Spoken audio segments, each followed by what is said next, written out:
What's up, everybody? I just got bored, so I figured I'd go ahead and start my podcast, like I always do. Welcome to the welcome to the Boredom Podcast. I almost shouted out a whole different podcast, but welcome to the Boredom Podcast, where I go live because I'm bored.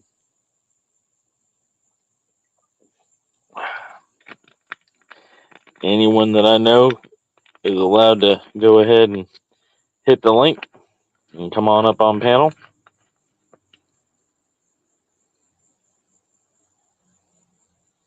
No rules, just right. See who's in the mood to chat and want to talk.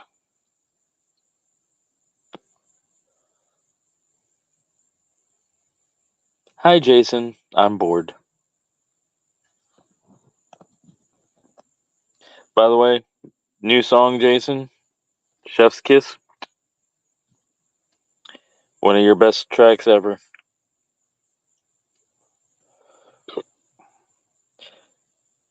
What up, Dommy? Feel free to join if you want to join the conversation. You're welcome, Jason. Like I said, anybody that hasn't seen Jason dropped a new song, it's actually one of the best he's put out. At least in my opinion.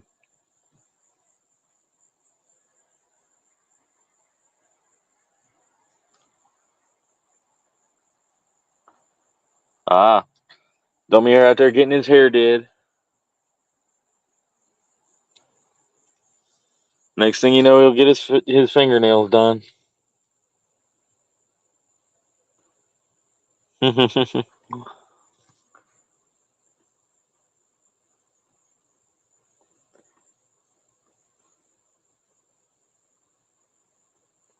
I said, anybody that I know, feel free to hit the link. Hey, Tater. Hey, Fireman, I was just bored and figured I'd do a live. Especially since I didn't see anybody else live. That I know, anyway.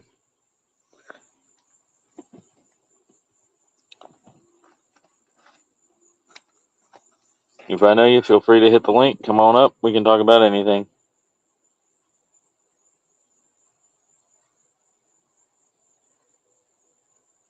Cool.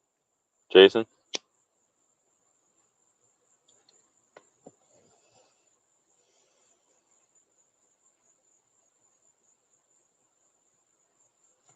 Yeah, he probably either had copyrighted material on there or something. I know what you meant, Jason. Others might not. Others might not have, but I knew what you meant. I'm just not that asshole to call you out on it.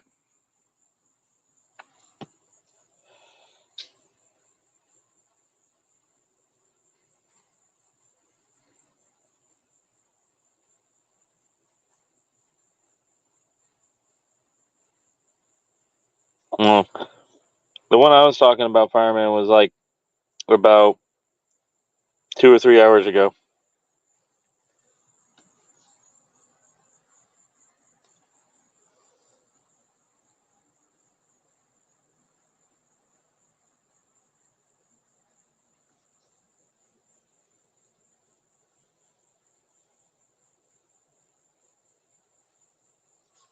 Yeah, that's the whole thing. Is even if music isn't your style, if you rock with the community, it's always good to at least go listen and show support.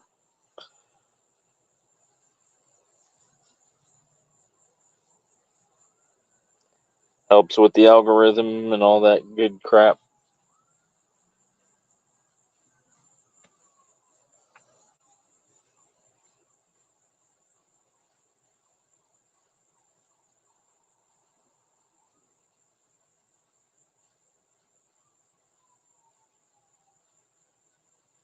Yeah, I feel you.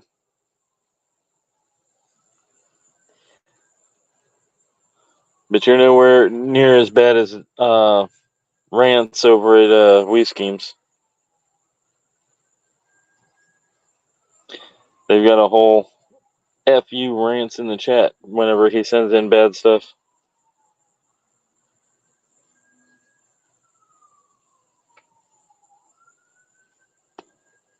Welcome to all our Shakespeareans.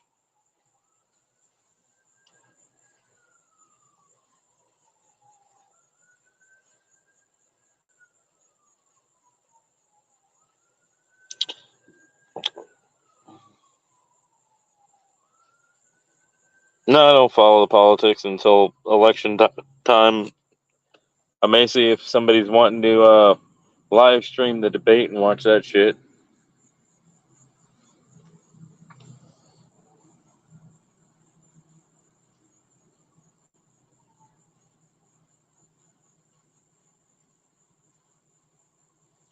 Nice, Jason. Yeah, I recognized the beat. I wasn't sure where it was from, but I recognized it. Evening, Sam. Like I said, it's an open panel for people that I know, and I know you, so anybody that wants to hop up here and chat with me, feel free. Like I said, I just saw nobody was live, and I was bored, and it was close enough to the time I usually do.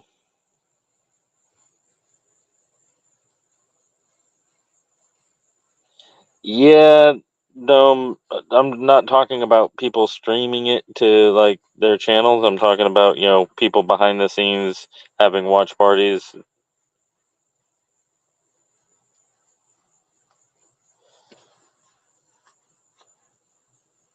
Because there are ways around all that shit, as long as you don't publicize. Fucking humidity here is terrible. I'm sitting outside. It's what is it? 83 degrees, and the humidity is just so fucking bad. It's almost like you want to start sweating sitting outside.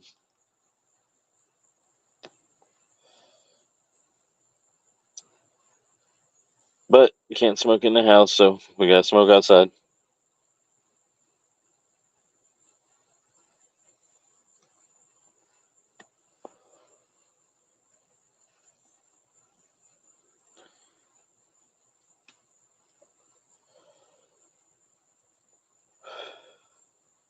Saw a few YouTube shorts on the attorney for the I didn't hear it, Sam, but I was saying that the YouTube shorts for the attorney for the young thug, I guess, on trial or something like that. She seems to be a real G, as the kids say, or used to say, I should say. Oh, we dropped down to 3 viewers.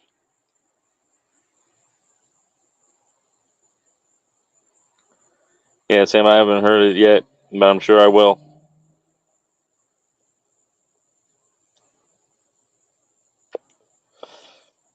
So what we know good.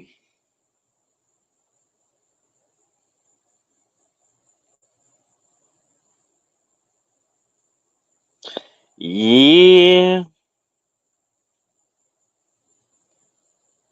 Um, I'll message you when I get off the live, Sam.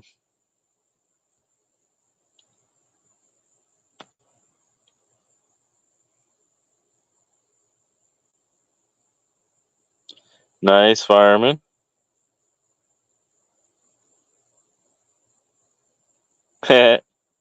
Well, that's what I keep telling everybody. The more publicity he gets, the more somebody's going to become a fan. Because people like to become fans of the underdog, and as long as people are stream sniping him and talking about him and making fun of him, they're going to see him as the underdog. So,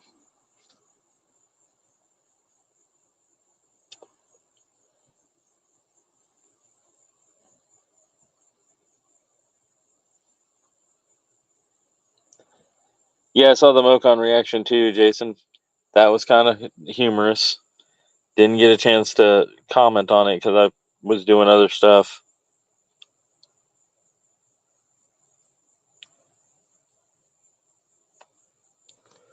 But that's one of the things I've been saying for years about him is the more attention he gets, the more there's the possibility that people tend to either befriend him or become fans or whatever.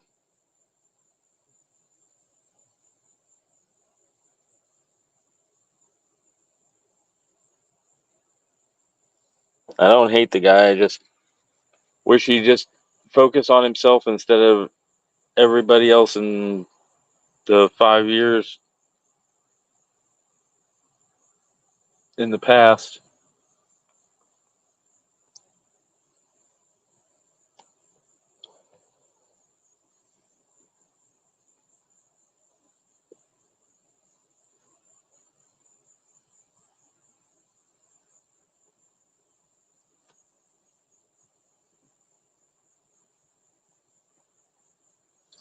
Yeah, probably. But then again, like I said, I don't like talking about people I don't rock with, so I'm going to try to change the subject, or at least try to get people to change the subject.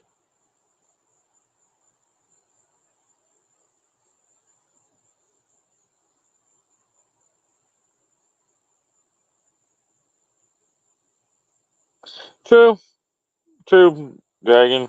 I agree with you. I just, like I said, I personally don't rock with him, so I don't want to give him any free space in my head or talk about him or anything like that. Let him do him, and I'll do me.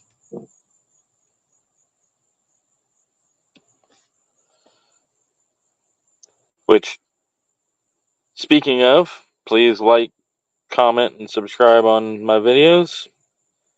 It helps getting them pushed out into the algorithm, and maybe I can gain some followers too, and or get some view time.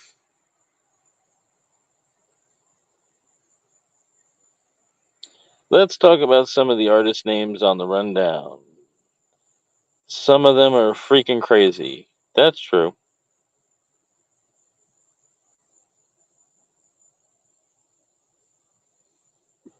That's because I'm under my real name on IG, Sam.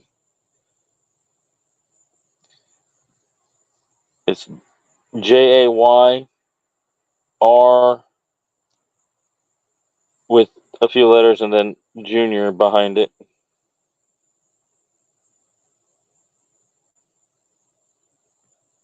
Absolutely not what? Liking and sharing and subscribing? I get you. I thought so too, Jason. The last rundown was pretty good. Yep, Sam, you found me. I just got the notification.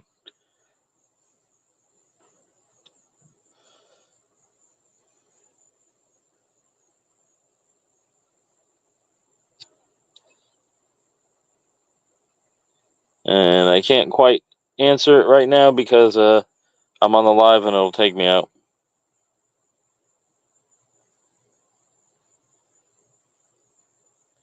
I don't know why he wouldn't, but it's whatever. I mean, they seem to be a little bit more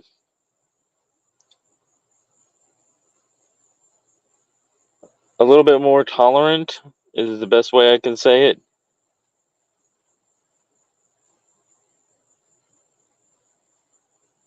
That's cool, Sam. But yeah, the last rundown show, the judges seemed a little bit more tolerant. Yeah, they still trash some people, but they weren't as bad as they were a couple episodes ago, which is cool. You don't want to make anybody give up on their dreams and shit, but at the same time, you want people to grow.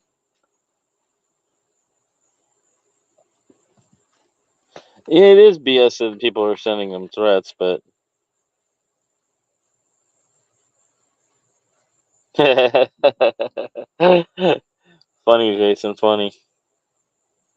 What up, Spencer?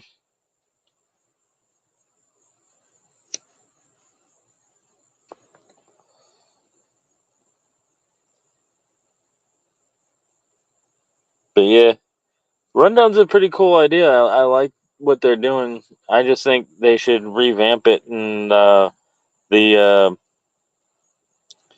beginning half of the season where they're trying to find the people to go into the finals. It should be more of an open thing where the judges just go through the contestants, however many a day, and pick them. You know who goes and who doesn't, and then for the finals, put people head to head because that way you actually weed through the bad people and then get the talent to actually go head to head.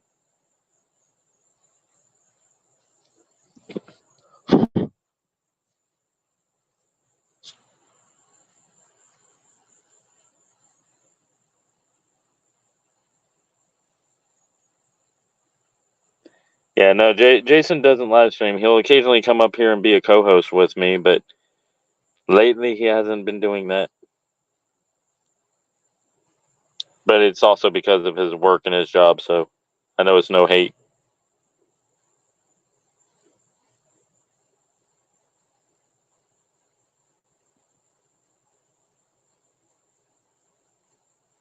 Yeah, fireman, that's what I was saying.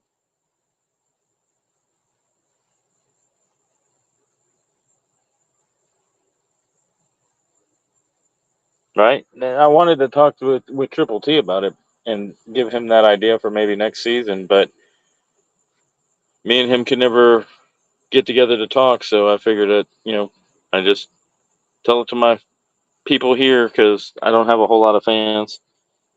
I have I think 160 subscribers.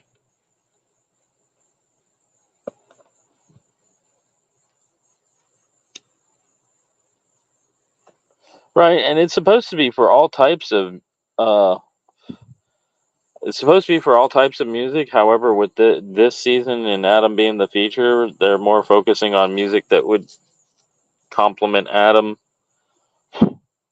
and or that Adam could complement their music, so I get it. Fucking bugs.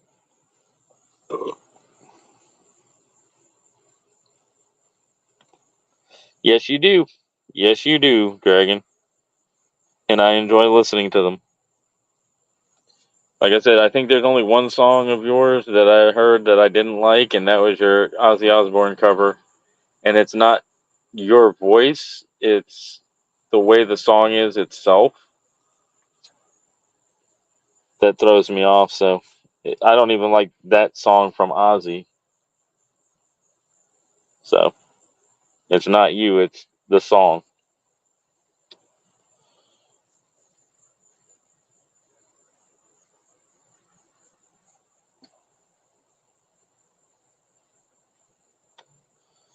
One of these days, I'll get a few artists up on here to talk music with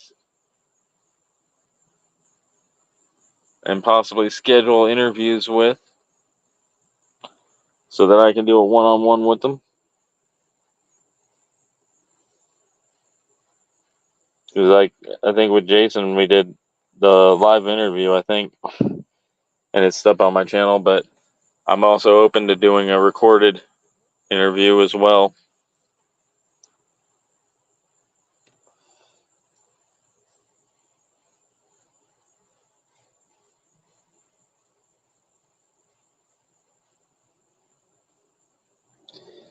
Well, Dragon, I have just started doing it. It's just I don't have artists that are willing. That's why I've mentioned I have an interview with Jason JV on my channel, but nobody else. Well, people have said that they want to do it, but nobody gets back with me on when is good for them.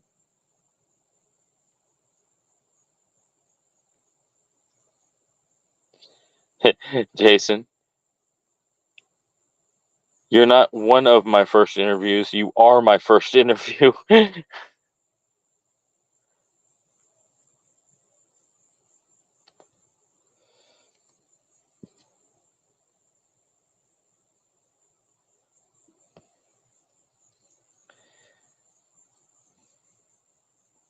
So yeah, Jason, for all the hell you give me, you're my first. What's up, Killa?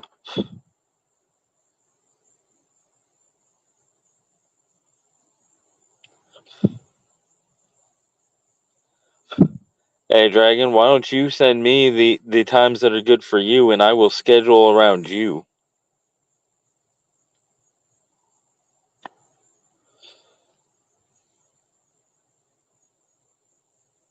Hey, I'm not opposed to interviewing Killa either. Like I said, y'all artists need to DM me what days and times are good, so that I can go ahead and schedule it. Because especially with me being out of work for my amputation and getting healed, I only have one day and about an hour that I'm not available. That's true, Jason. That's true.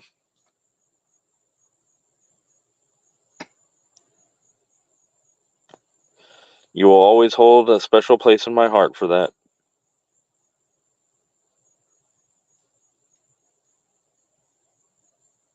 Yeah, I put up posts on X, aka Twitter, on my community tab, telling people, artists out there, I'd like to interview people. Hit me up, and nobody has. So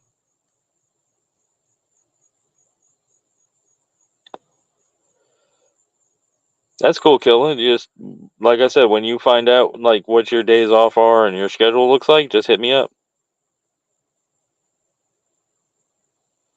Tomorrow morning, okay. Around what time?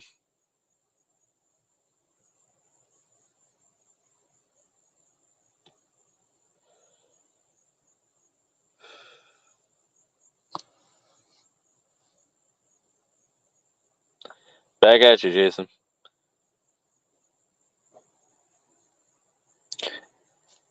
And by tomorrow morning, are you meaning Wednesday or Thursday morning?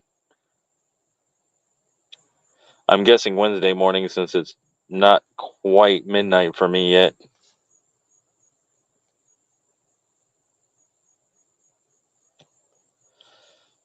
The current time for me is 11:53 p.m. because I'm in the Central Time Zone.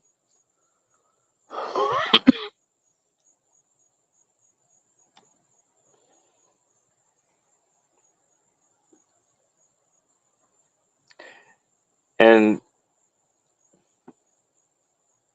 after 11, I have a doctor's appointment at 1:30, but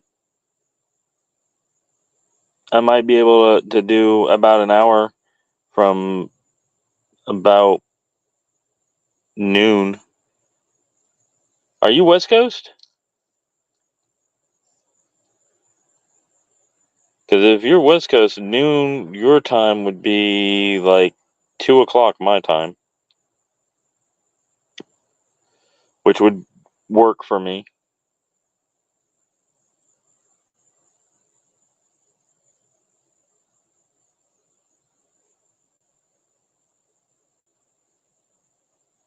Oh, you're in Central Time Zone?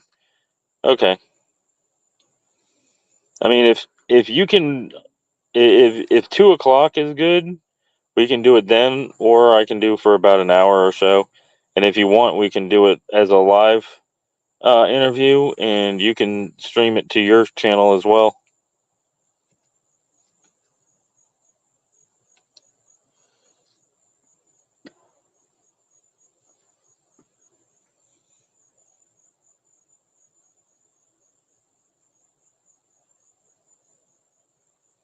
I understand. I usually don't wake up until about 9 or 10 o'clock in the morning anyway, and I'd want to go ahead and set up a thumbnail and all that.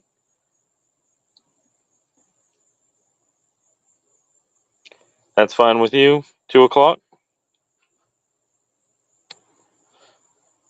Or the multi stream? Or both?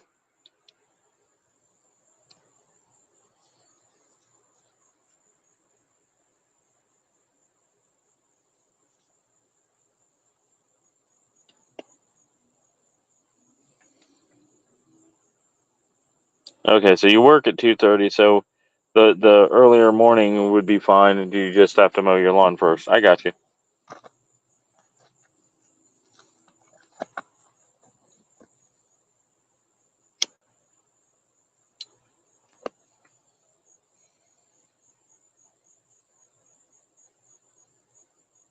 Like I said, whatever's good with you.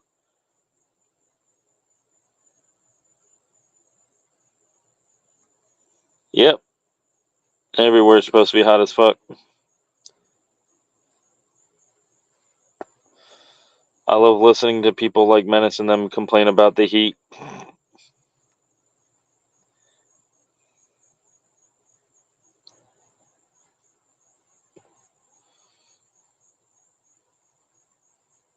Like I said, Dragon, I'll hit you up on IG whenever I wake up and see if you're available, and if not, then we can reschedule.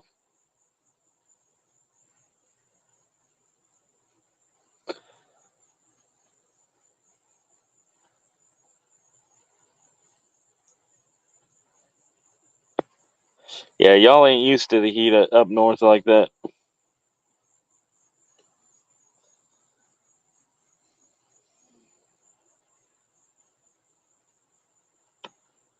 Yep. Cool.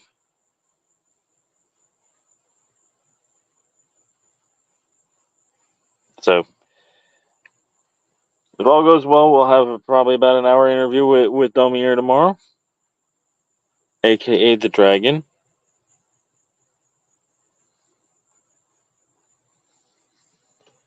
Yeah, I tell people all the time, y'all up north are more prepared for cold weather than we are down south.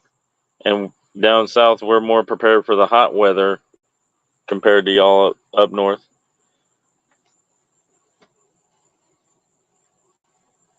I hear a train coming, so I may have to mute for a minute. But I will chat in the chat.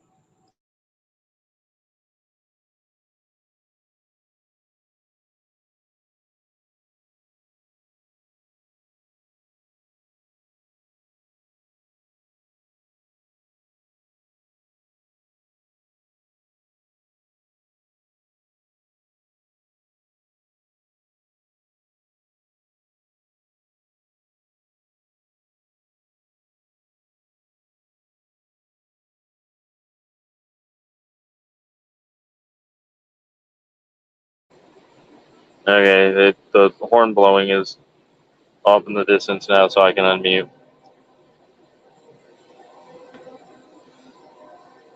Yeah, to me, perfect weather is about 60 to 70 degrees. Anything above or below that, I despise.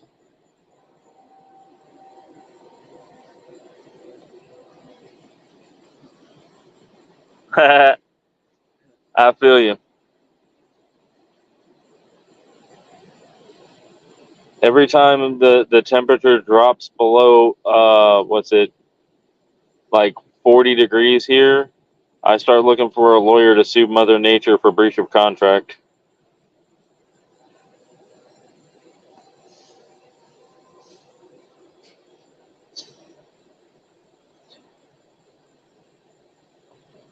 The heat, I don't mind so much. I'm used to living in the devil's asshole, but the cold, I can't deal with.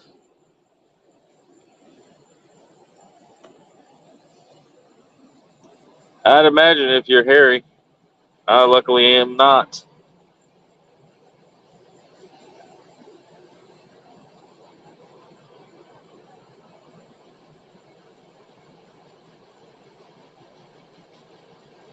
Yeah, well, we didn't down here, fireman. At least not around where I live. Not that I remember.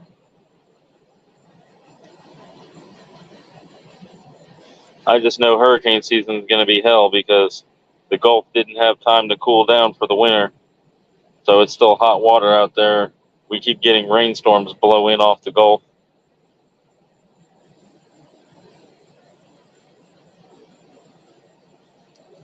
Yeah, I've heard people say the same thing.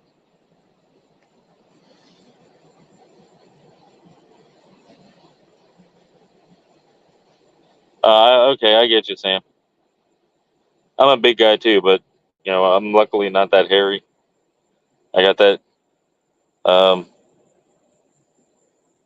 I guess it's a combination between the Welsh, the Irish, the American Indian, all that in me.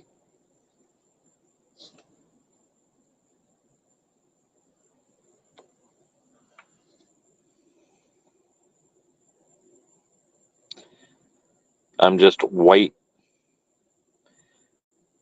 and I haven't worn shorts in so long that you could probably turn out all the lights and be able to read by my legs. They're so white. They're almost opaque.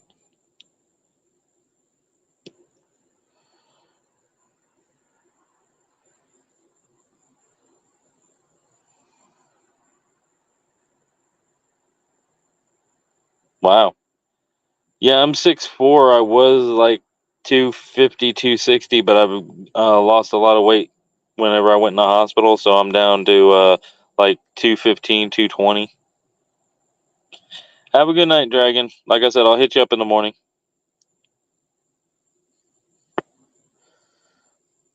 So y'all be on the lookout tomorrow morning for a possible interview with Domir the Dragon. If I don't do the live, I'll at least post to my community page and possibly my Twitter and X on when it's going to be. 'Cause every time that I try to say something's going to happen, the universe tends to go, nope, not because you said you were, and things fall apart. So, but I'm going to end up having the backup plan of scheduling something and going ahead and promoting it. I'm in Central Time Zone, and Domir says he is too. So, being in Washington, I think you're 2 hours behind us. So, like the 10 a.m., 11 a.m. time frame is going to be 2 hours behind for you. So, 8 or 7, something like that. A.m. And if you aren't able to make it, that's fine. You can always watch the rebroadcast because I leave all my stuff up.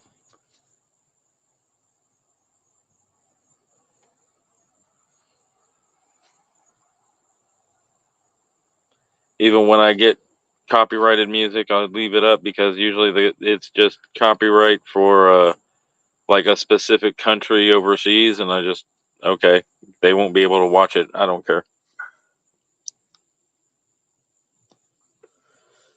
My analytics say that 90% of my viewers are either American and or they don't need subtitles. So actually, it's like I think more like 100% of my viewers are from the United States and do not use subtitles, according to my analytics.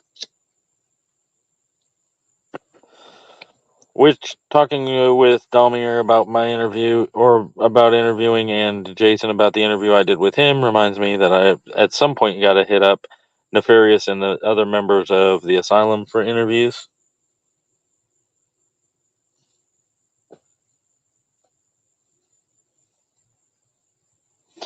Have a good night, Sam. Appreciate you stopping by. Had a hiccup. Back at you, buddy.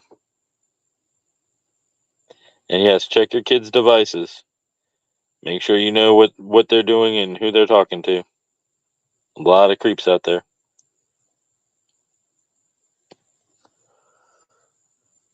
Protect your children.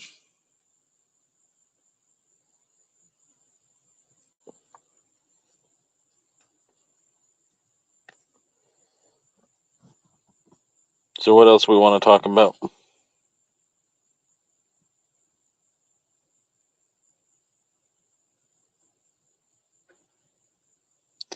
Even famous one, what, fireman?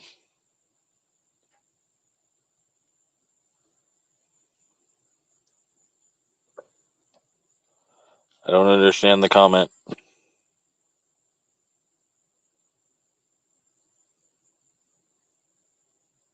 And like I said, if I know you and you're free. Oh, yeah. I get you now. Yeah, there's famous creeps out there too.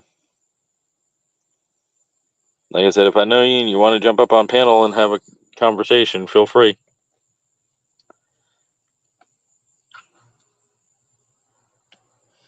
I'm willing to discuss any topic under the sun.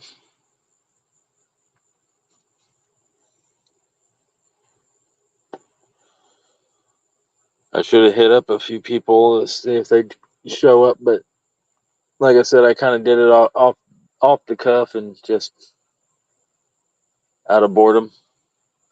I was making a thumbnail and said, why not? It's earlier than I usually go live, and I'll do it. And I've been live for about 35 minutes now. Hopefully more people will show up. And or people will hit the link and join to have conversation with me that I know. Because I really suck at holding or initiating conversation. I'm better at, replying to conversation. Jason knows. He's been my co-host a couple of times. But again, sometimes he gets the same way I am.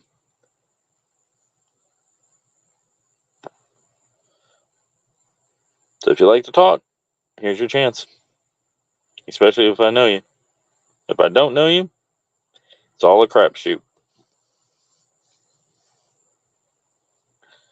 I just don't like to let people up that I don't know because there's trolls out there that'll try to get shit shut down just for the fun of it.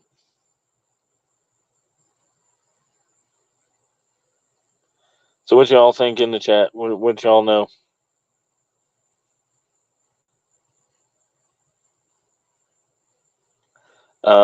Jason, there are many receipts on my channel of you and I having conversations on my boredom podcasts.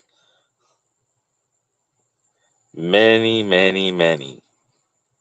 I mean, I think there's only been about a handful that you haven't been a guest on the panel.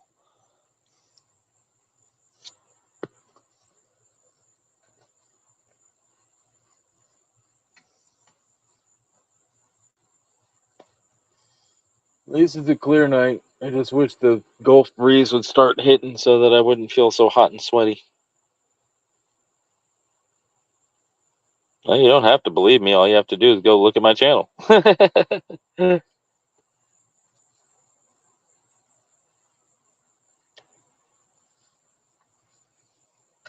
Yep, here we go. Hello, Doom. Brother? What you up to? Just bored and chilling.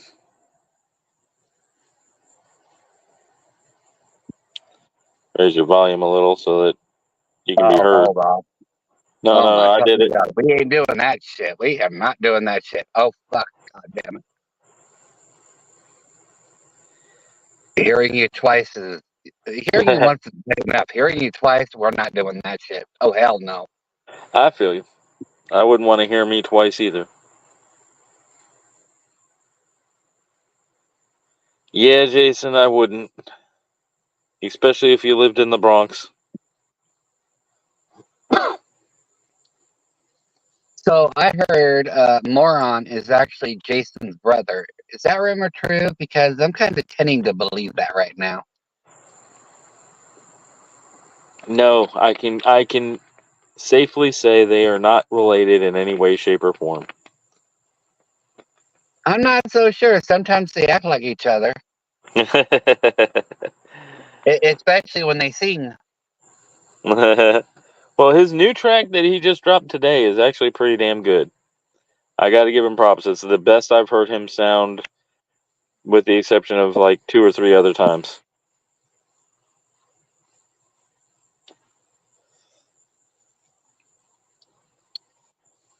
I am back in my home state, and I am not happy. Aw. Of all days, like literally, I got back into my home state like around what 3:30, and all of a sudden my phone started dinging.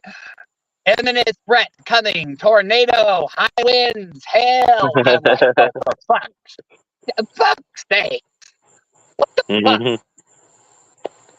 I feel you. That's why I love living where I do. I was saying that with somebody earlier today. I kid you not. Not even 5 minutes here, Literally, it was, what was it? It was like around 4. No, it was around. Yeah, it was around 5:30. 94 to 120 mile per hour winds. I wish we had Rains, that. downpours. I was like, holy flag, fuck, it's the end of the fucking world. Jason says you don't listen to his music because you hate him. Don't hate him. I want to rape him. There's a difference. I get you. Yes, exactly. Happy Pride Month.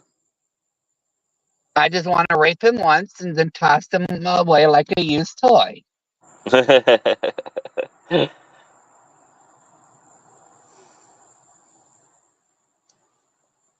And if he wants to, he can keep his eyes closed. That way he can say it wasn't gay because he didn't see anything.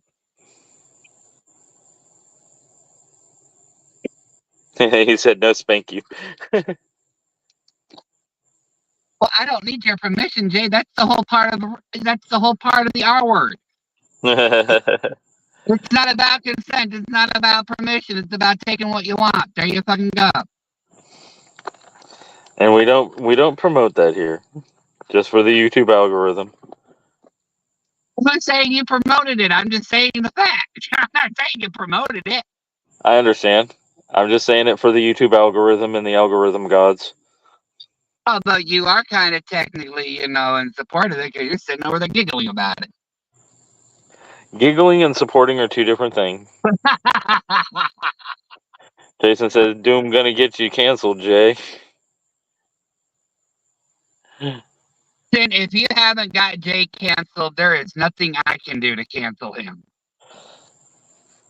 I mean, I don't think anybody's tried yet to get me canceled, but it wouldn't be surprised if they have.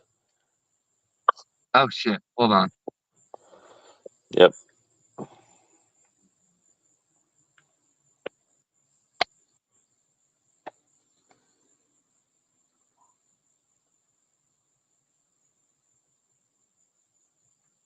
Like I said, anybody that I know, feel free to hop up on the panel. Doom don't bite hard.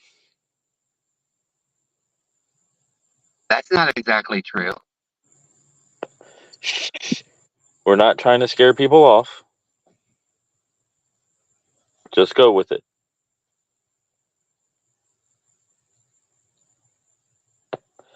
Spencer, now that's just mean.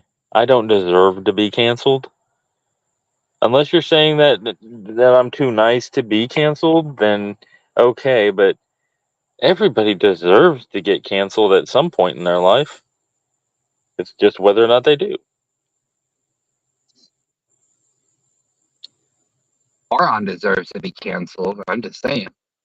Yeah, I can agree with that. Again, I don't like talking about him because it just gives him publicity. Well, that's why I don't mention his actual name. Yeah. It's like him and Nibble Nuts. I don't like to give either one of them any kind of publicity.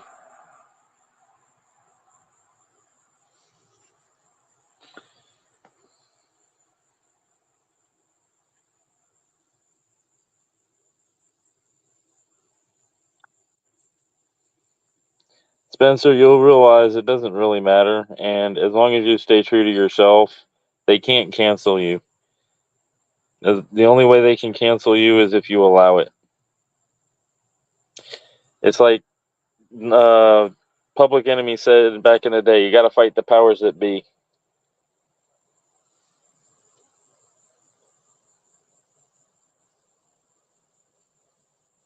I just like to kill people with kindness.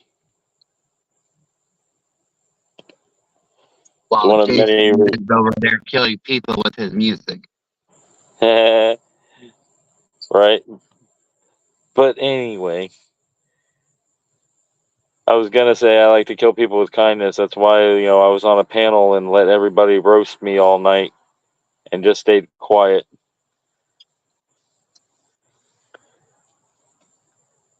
Because as long as people are happy, that's all that matters.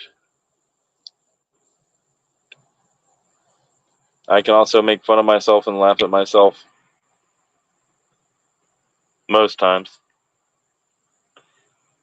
Every once in a while I get in my feels, but it usually doesn't last for long.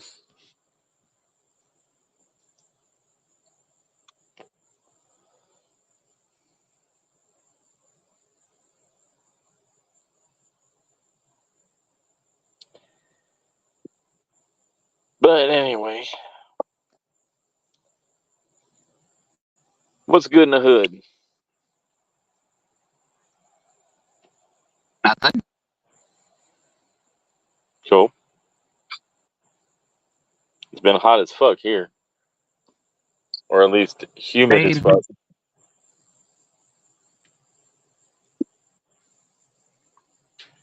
Sitting outside sweating balls off.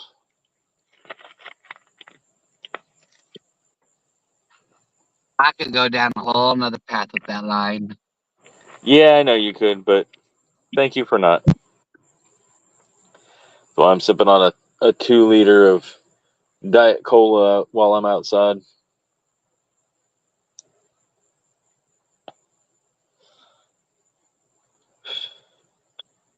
Thank you for our 3 subscribers that are watching. At least according to YouTube. I appreciate y'all.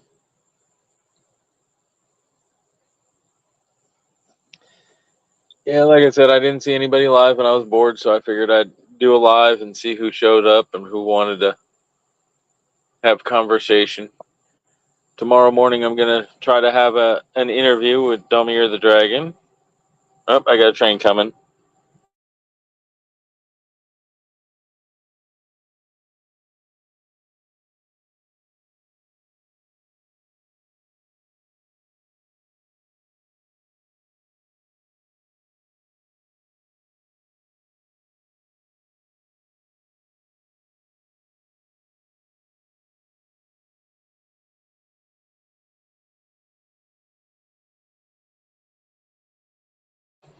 Hey, still going by, but the horn's off in the distance, so it doesn't matter.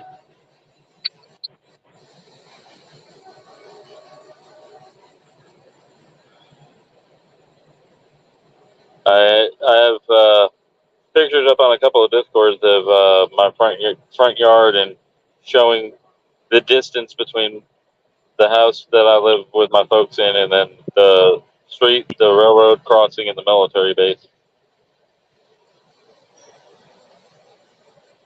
It's all quite close together.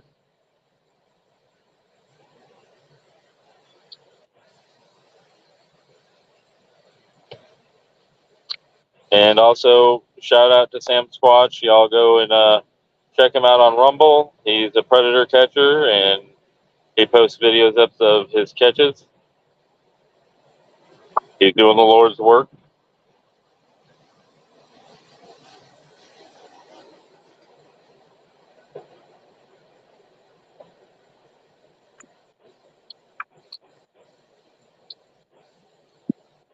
So besides YouTube, what do you do for fun? Who? You. I like to scare the living shit out of people.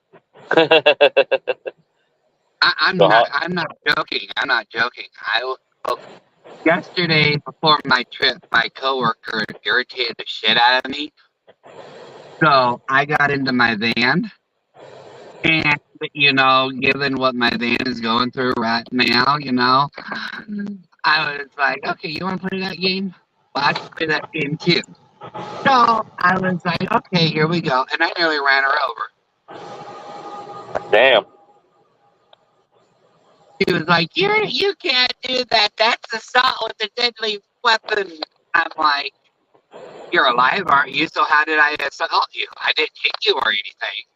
I mean, it's attempted because you didn't do it, but it's only that if they press charges. Yeah, exactly. And she's like, well, if you do it again, I'm going to press charges. I go, if I do it again, you're going to be dead. And then they got to catch you. Exactly.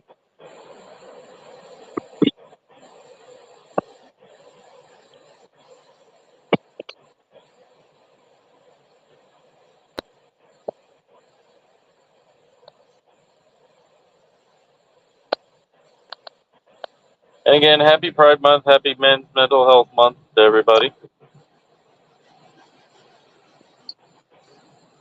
Hope everybody's mental is doing well.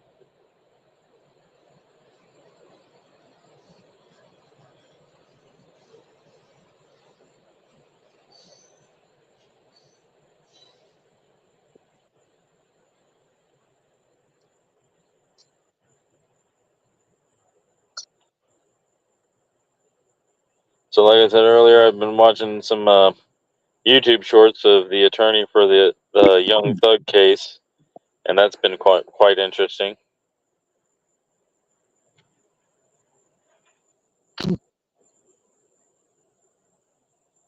Sorry, I had a loogie. It's all good. I understand. Y'all are a lively bunch tonight in the chat. Need more comments so that I know what to comment on. Jason scared everybody away. Yeah, Jason said it's Men's Mental Health Awareness Month. Fuck that pride shit.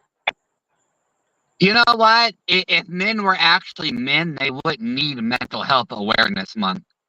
Fucking goddamn people and no fucking backbone, offended by their own shadows. Like, what the fuck is wrong with you?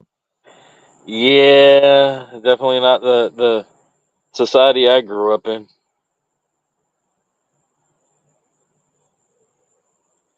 I grew up in a society where, you started to have hurt feelings and people would tell you to suck it up, buttercup.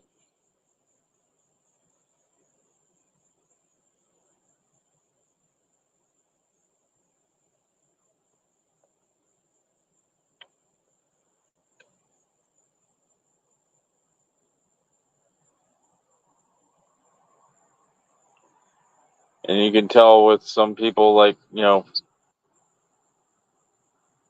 the aforementioned people that I don't want to give any credit to because they've never been really bullied their life.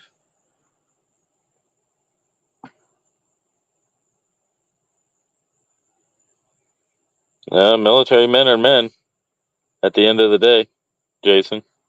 He said, what about military men, though? Military men are men at the end of the day. I was actually going to make a smart ass comment, but I don't want to piss anybody off.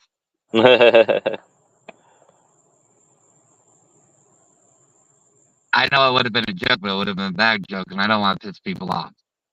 Understood. But at the same time, that's what freedom of speech is for and what our military folks have fought and died for. Jokes are jokes, as long as people know they're jokes. Words don't hurt you unless you allow them to hurt you, because words have no actual physical impact on you. It's the emotion that you get from the words that causes pain. At least that's the way I was always taught growing up. The way that I was grown up, the way I grew up is words only have power if you give them power. Amen. That's the same thing.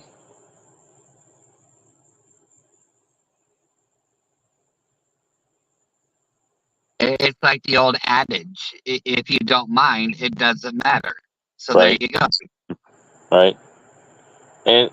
And Jason saying he was talking about military men with their mental issues caused by shit they've done and seen. And I get that, but at the same time, everybody gets to see and do shit that causes them trauma.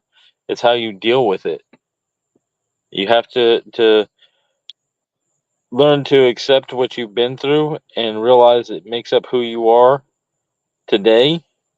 The past is the past, and there's nothing you can do to change it.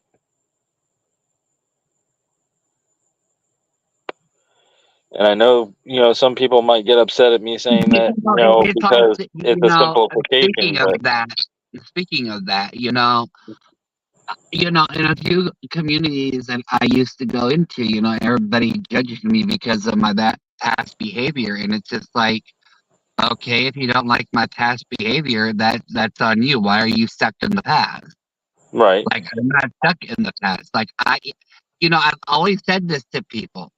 I am who I am. Like me or not, I am who I am. Right. I'm not going to change just because you don't like my personality, you don't like my, opinion, or you don't like my mouth. I don't give a shit. I'm not Right. on this earth to please any fucking buddy. Right. Nobody. No, Right. I got into a huge argument with a bunch of women a couple years ago before I went into a few of into these communities, and I was like, none of you pay my fucking bill. None of Right. you fucking house me. None of you fucking feed me. None of you fucking pay my taxes. Right. Therefore, you may have your opinions, but they're your opinions, and I don't give a shit about your opinion. Right. Opinions are like assholes. Everybody has one, and there's nothing special about them. Yeah, I was always taught opinions are like assholes. They all stink, and most people are trying to cover them up.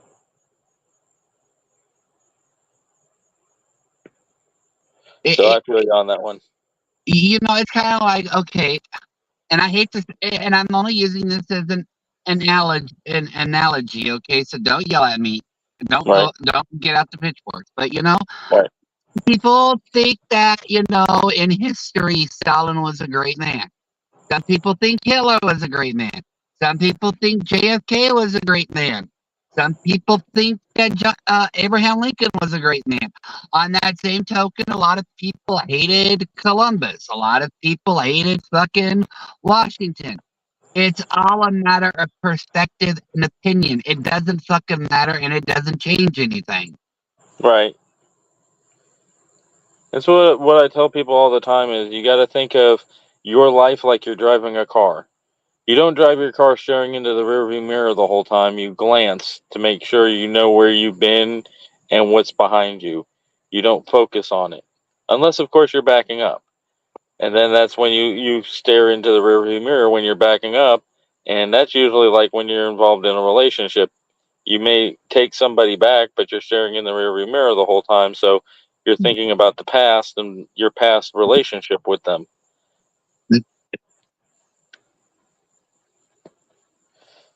But at some point, you got to park and or move forward. So don't dwell in the past. So, you know, I don't dwell on the past. I can't change the past, but at the same time, like it's kind of like how people refer to, saying that I deliberately set my house on fire. Okay, yeah, okay, but it's going like this. You can say what you want, but the fact of the matter is, yeah, it happened. Am I over it? No, because it still hurts. Yeah. But I can't change. But at the same time, I can't change the past, so I can't look backwards. I Right. have to focus on the future.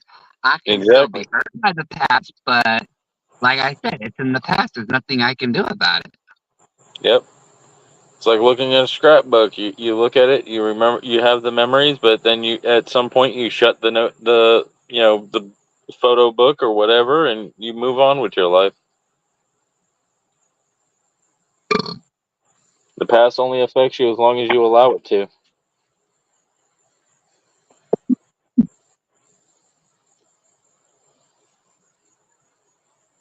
And with that, we ran off our viewers. We only have one now on YouTube, but that's also because They'll be back. YouTube. They'll be back. Well, it's also because YouTube only counts the viewers that are engaging in the chat. That's why I tell people to keep chatting in the text chat, because YouTube don't count that as views unless you're chatting and engaging. So, and also, I'm a open book, so if you have questions, you can always ask me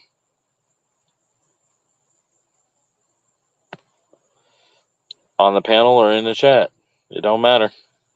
If you want me to give my opinions on something, just ask.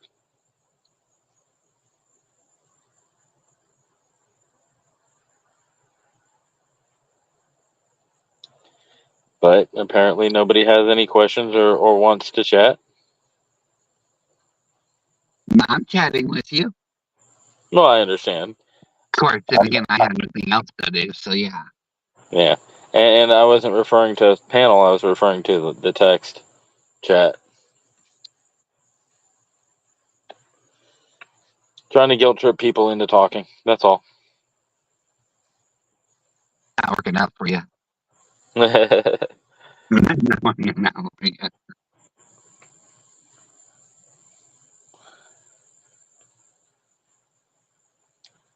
That piece is so nice. But at the same time, there's still lightning in the sky, and I'm like, oh God, is it going to rain again? Is it coming in? Is it coming? I really don't want to close my windows. I want the breeze. God damn it. Yeah, well, just don't dwell on it. Leave the windows open, and when it starts raining, close them.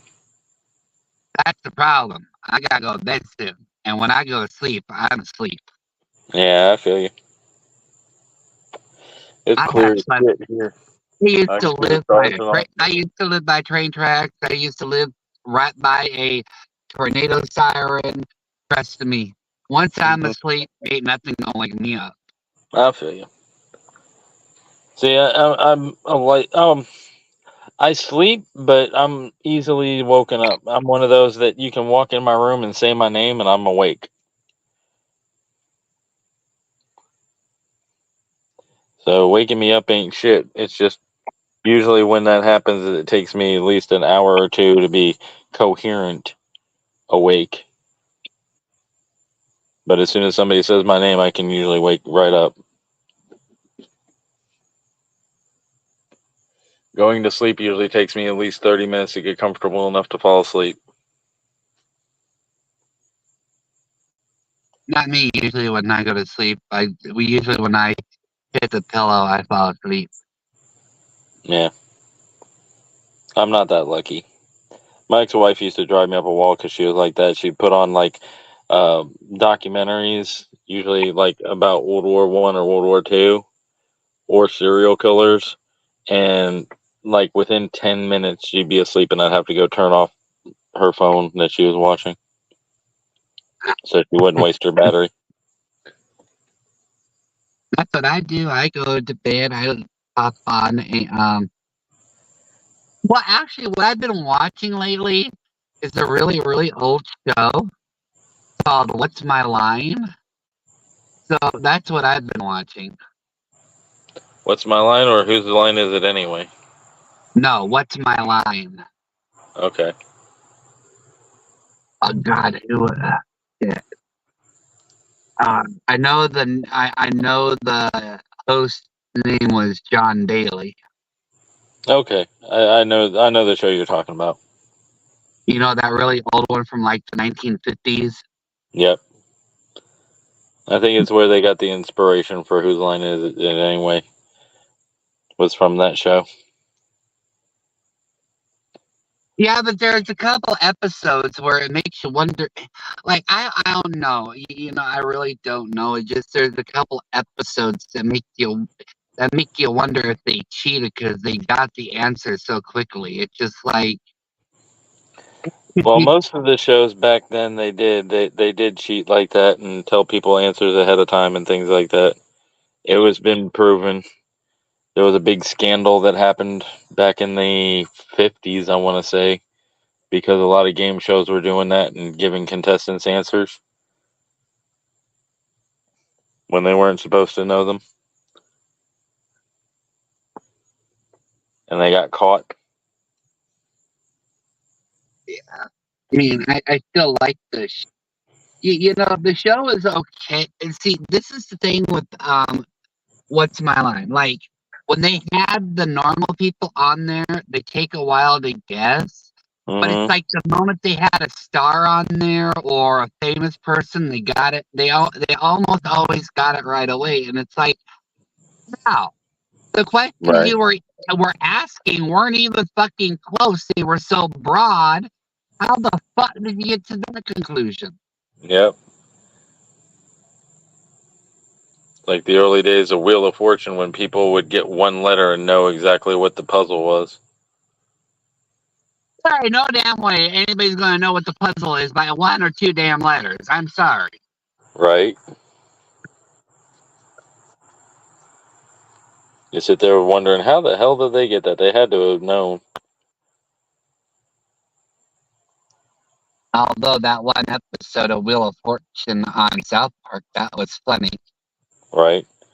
I used to like watching game shows when I was growing up because they were more entertaining and fun. Like you had Password where you had a celebrity and a normal person, and somebody would get a I came prompt across and they'd have to try to passwords. describe it without using the word.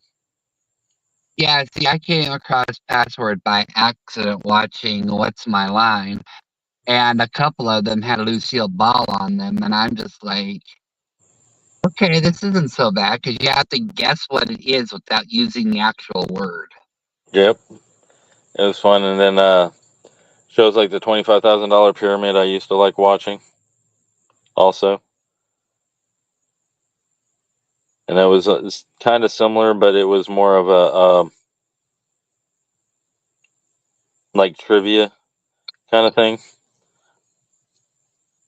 where they'd give you a prompt and you had to try to get the other person to guess the prompt by giving them like definitions or something like that.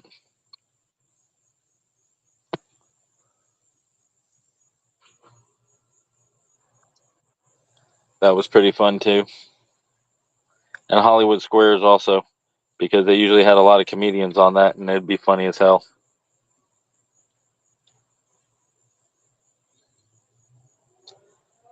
And when I say Hollywood Squares, I'm not talking about the reboot. I'm talking about the 1970s, 80s version. Yeah, I kind of ran out of things to watch, which is why I started watching the old crap. Yeah. Me, I just watch YouTube. I'll watch podcasts that pop up and people's reactions to stuff, and occasionally when there's nothing that anybody that I know posts, I'll hit the YouTube shorts and just start scrolling through those.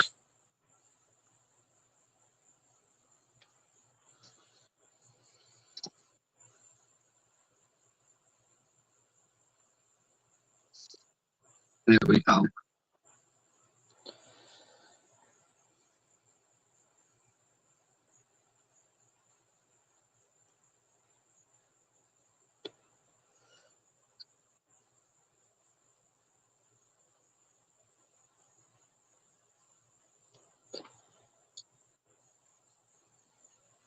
So who are some of your celebrity crushes growing up?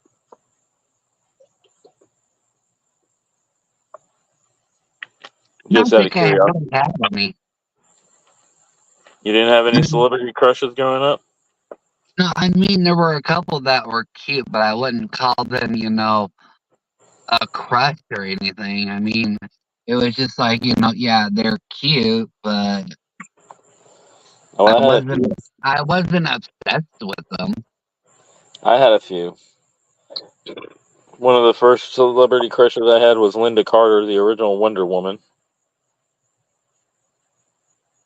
I always thought she was hot.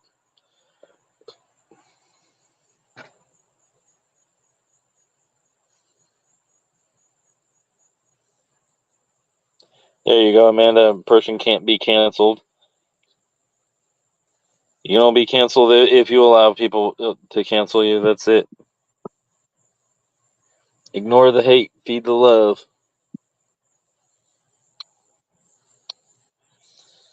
Doing good, Amanda. How are you?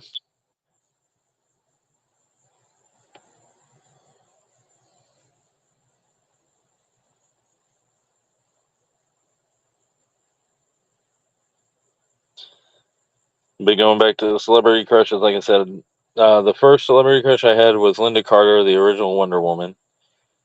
Then it was Erin Gray, who played on Buck Rogers in the 21st Century as the female co-lead. Then Lita Ford, and that was pretty much it. Oh, and Dolly Parton.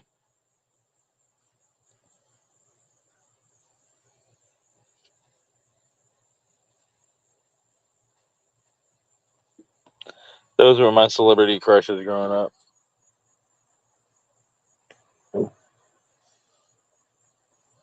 I didn't really have any celebrity crushes. Like, I never, it's like to this day, people fawn over, you know, certain celebrities, and it just, you take a look at them and go, okay, they're cute, but I wouldn't call them, over the top or anything.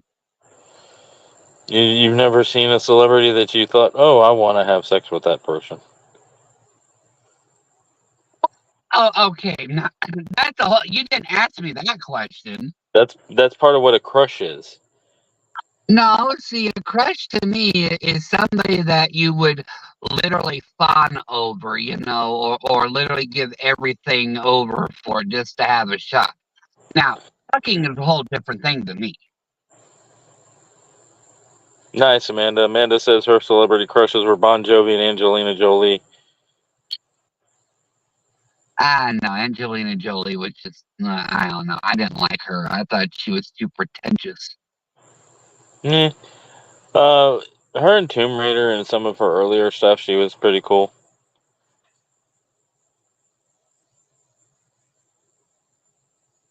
Just like Pamela Anderson in her early days of Baywatch and when she did Bob Wire was hot, but then, the years after her being with Tommy Lee, it just kind of ruined her for me.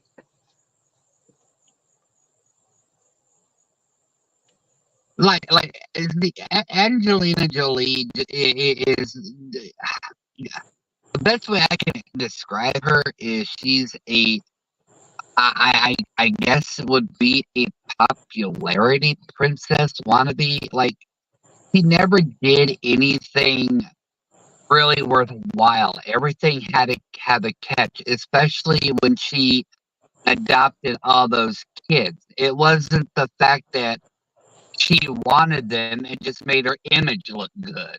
That was it. Well, that and also like I said, she started into a lane of like being a female action star and tried to stay in that vein from Tomb Raider to Mr. and Mrs. Smith and other movies. So it's all good.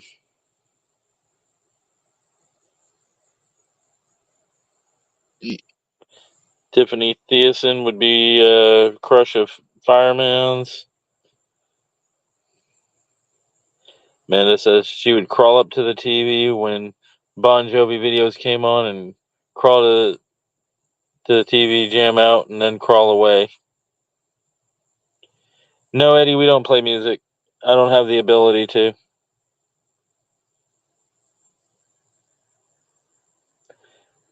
And Fireman Amanda says that's the chick from Saved by the Bell, right?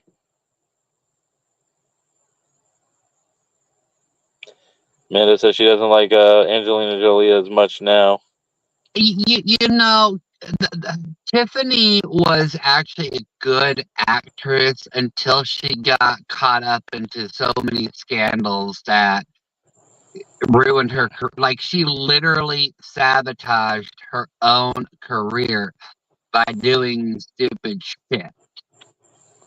And what a lot of people don't understand is that he didn't get canceled for for the sake of being canceled. She got canceled for doing a lot of fucked up shit. After she posed for Playboy, that's when she started literally down spiraling, like literally. Right. The Playboy spread was supposed to help. The best way she said it was she did Playboy to help her career. I could understand that, but because of how she changed after that, like, she literally became a little bit narcissistic, a little bit, well, I was in Playboy. How many of you can say that? Like, she literally ruined her own career. She had potential, but after that Playboy spread, her ego got in the way, and she just went downhill. Right. Cool, Eddie. He asked, y'all check out the new Tony Tuba, Real Recognizes Real. That's cool. Jason JV has a new song out too. You should all go check that out. It's really good, especially, Jason evolving as an artist.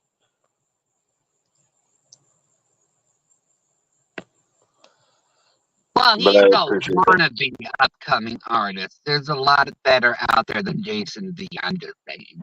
Right, but still, he deserves the recognition too. You're supposed to be on my side tonight, okay? You're welcome, Eddie. Nah, but seriously, I like to promote and let people know about artists that I rock with and their drops and stuff like that.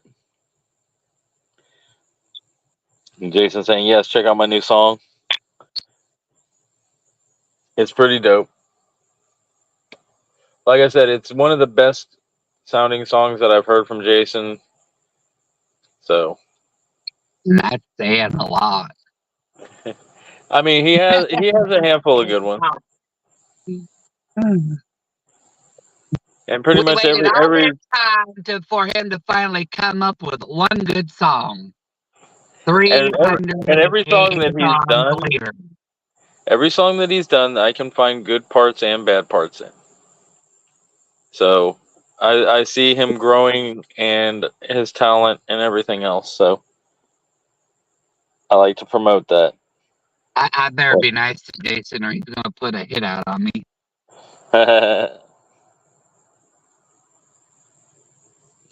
Jason's moved away from the violent tendencies. Oh, He shit. has them, but he's moved away from that.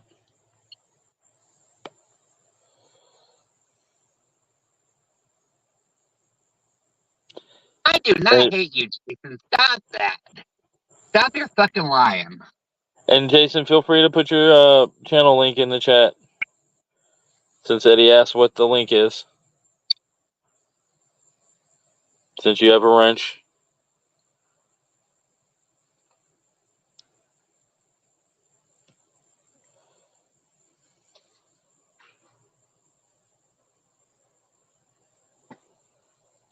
There you go, Eddie. There's Jason's link for his channel or the song, but you can find it if it's the song. You can find his channel with the song. And see, Amanda came to your aid there, Doom. She says you do not hate him. I don't hate him. I like fucking with him. Right. Now if I was close enough, then I would be fucking him. Or at least trying to. Hey, you know what? You don't even you don't have to try. You know, chloroform does a whole lot of good. Oh, calm down You there, don't buddy. need a Calm lot of it.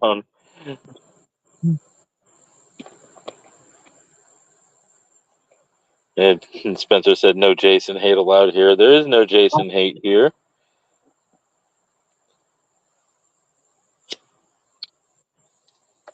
There's just some people that rock with his music and some that don't. And then it's all gravy. And then there's me who just like fucking with him. Yep. And in all honesty, at times Jason deserves to be fucked with. He does. He said that's some evil shit, Doom. You have no idea what evil is. You have yet to see my bedroom, Jason.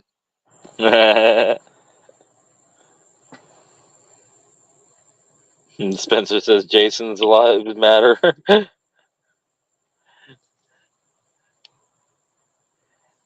And he thanked Eddie for subscribing. That's cool. Always happy to get people some subscribers. Athena Music is another one people should check out and subscribe to.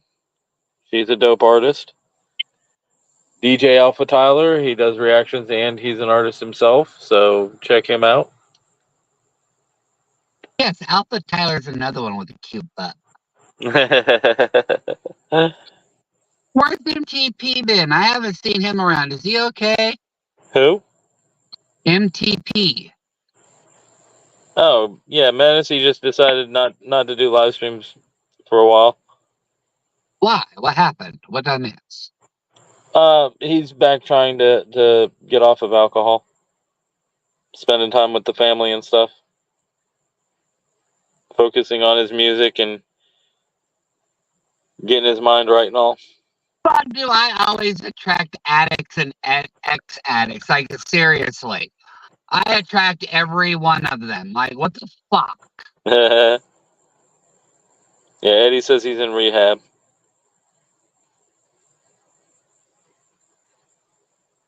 I always attract either the addicts or the ex-addicts. I have no idea why I'm a magnet for them.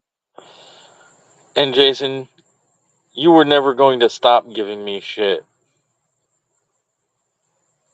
You can't help yourself, so it's all gravy. So I know that. what I am hearing, Jay, is that Jason likes playing with shit. Ooh. No. Okay, I've heard a lot of kinky shit in my life, but no, we do not. No, we do not play with shit. That is not healthy. Okay, it's not like playing with chocolate. Okay, there's a difference between shit and chocolate. They may look the same, but they're totally different. Right. And Jason, you need to get therapy. You need to see a psychiatrist and stop that habit, okay? Playing with shit is not good for you.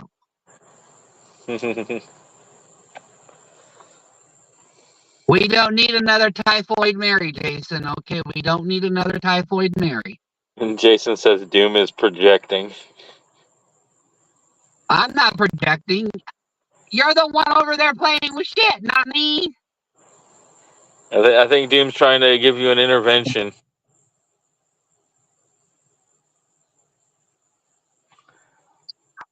I mean, I admit that I can pack shit, but I never play with it. That's just so gross.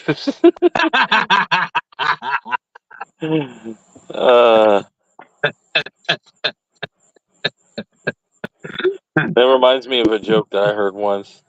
It says, who's better at going on vacation, lesbians or gay men? Wait, what was that? Repeat that. Who's better at going on vacations, lesbians or gay men? I have no idea. Gay men, because their shit's always packed. Well, that explains Jason to a T. And Jason says, I know what my Doom repellent is now. Oh, well, like I said, once chloroform is involved, you won't be playing with much because you'll be limped. And the best part is when you wake up, you won't remember a damn thing. All you'll know is you'll have a sore ass and not know why.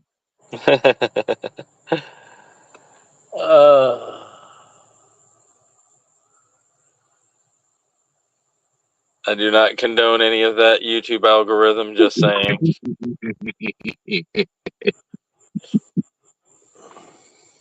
You know how to be on panel is like a flip of the coin. You know that, right? Oh, yeah, I know. And he said, damn. Amanda said, that's some Jurassic Park type shit.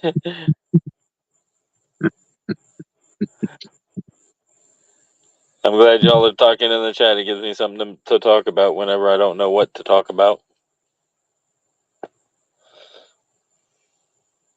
Okay, so it's thundering and it's still lightning, and I can't tell if it's coming or if it's going away. Like it's that slow moving that you can't really tell which way it's going, but you know it's nearby.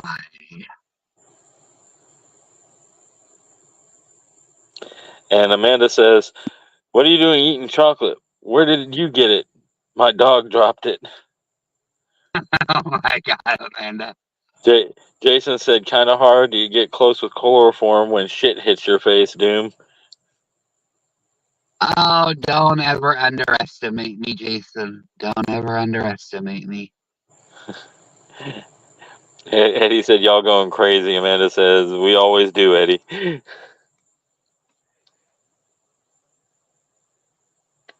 Especially when Doom's on panel, it tends to get derailed like this. Other people on the panel, not so much. We can usually end up having. I do have one question. Okay. I do have one question, and it's serious, okay? And it has to do with the topic, okay? All right.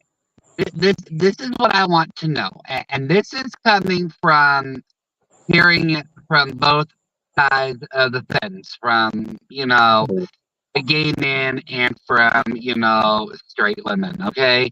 But I've heard it from both. What is it with the fantasy of people in general wanting to be literally Ard. Like, why? What is that fantasy?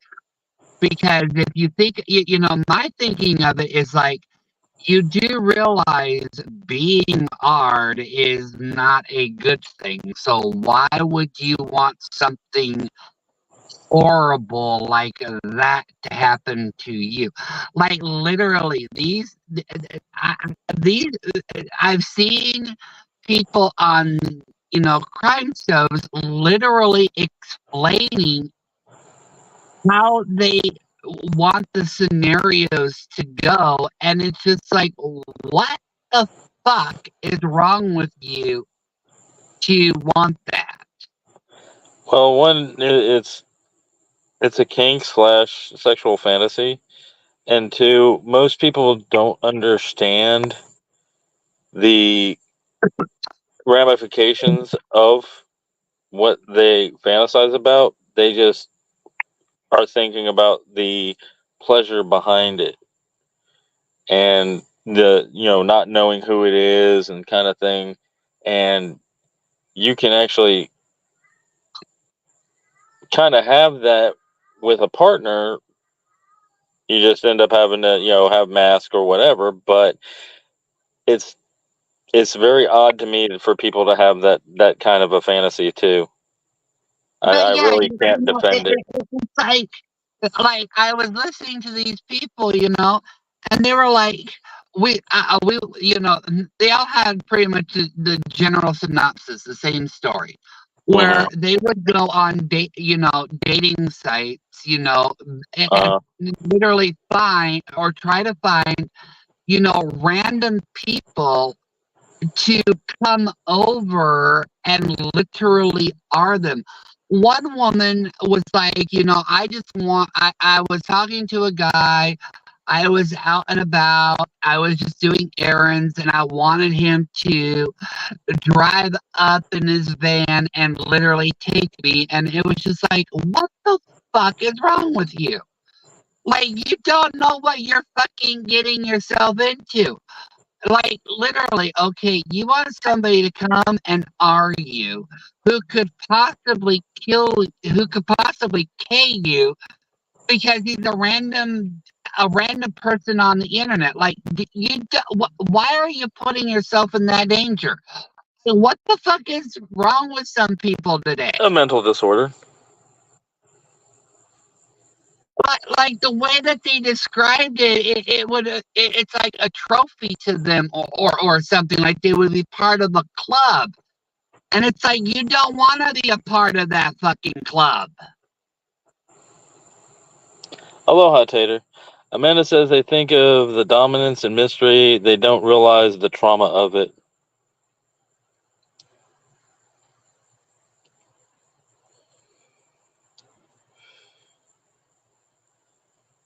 So there's that aspect too. Plus, like I said, it's a mental disorder. They don't understand the ramifications. Look, I've heard some fucked up shit in my life, but that's just like, no. Right. I can understand the fantasy between you and your partner you may have known for a while, but to go to some of the lengths that these people were going, it's just like, you need to go into an institution or something. Yeah, and a lot of it also is people wanting to have something to use a victim card for. True, Tater, we are all just a little mental, but at the same time, what we're discussing is people having the R word fantasy.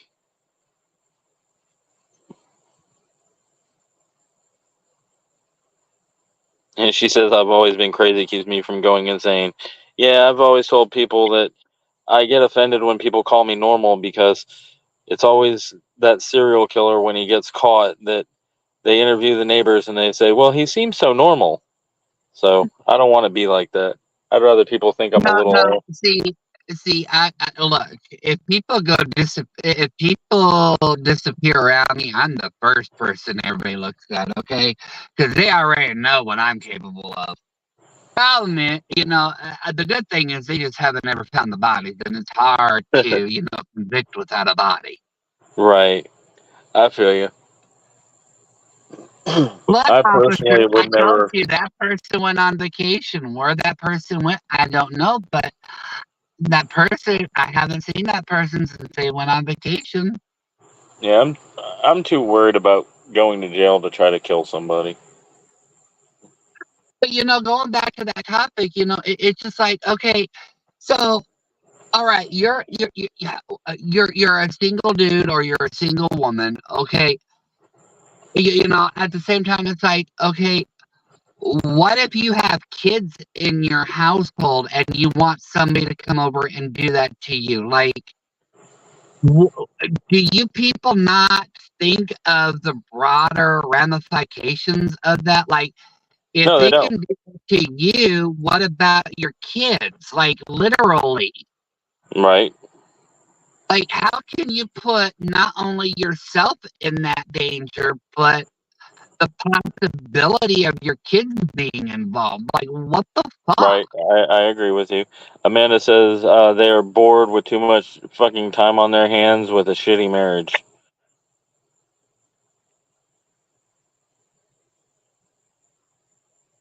What's Say this. Jason on that? I don't know.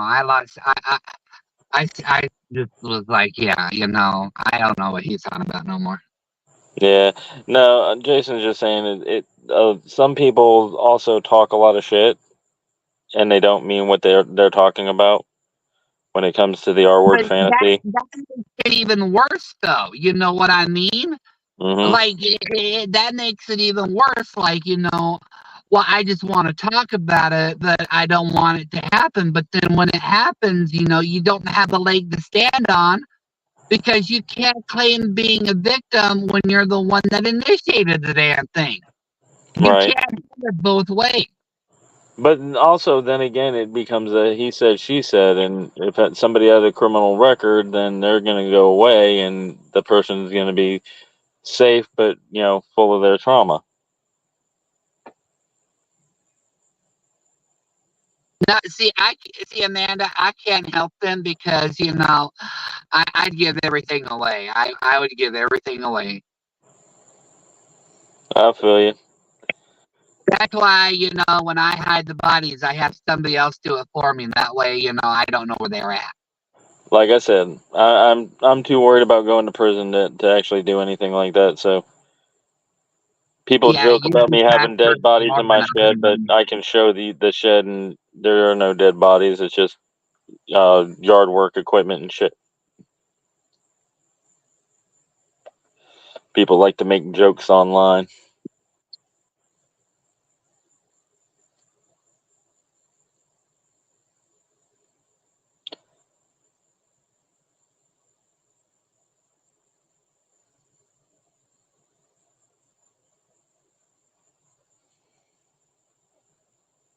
You scare me now, Amanda. You have nothing to fear as long as you don't piss her off.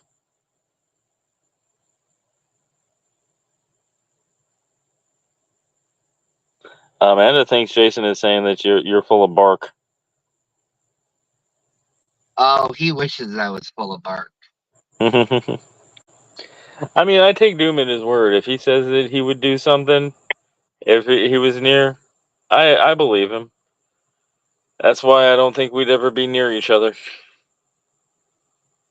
The thing of it is, though, I wouldn't tell you if I was near you or not. I would just, I would remain quiet. I know. I was joking on that one. I would literally just be quiet if I was near you, because that way, I can hunt in peace and you wouldn't know what the hell was going on. You'd wake up the next day and go, what the fuck happened?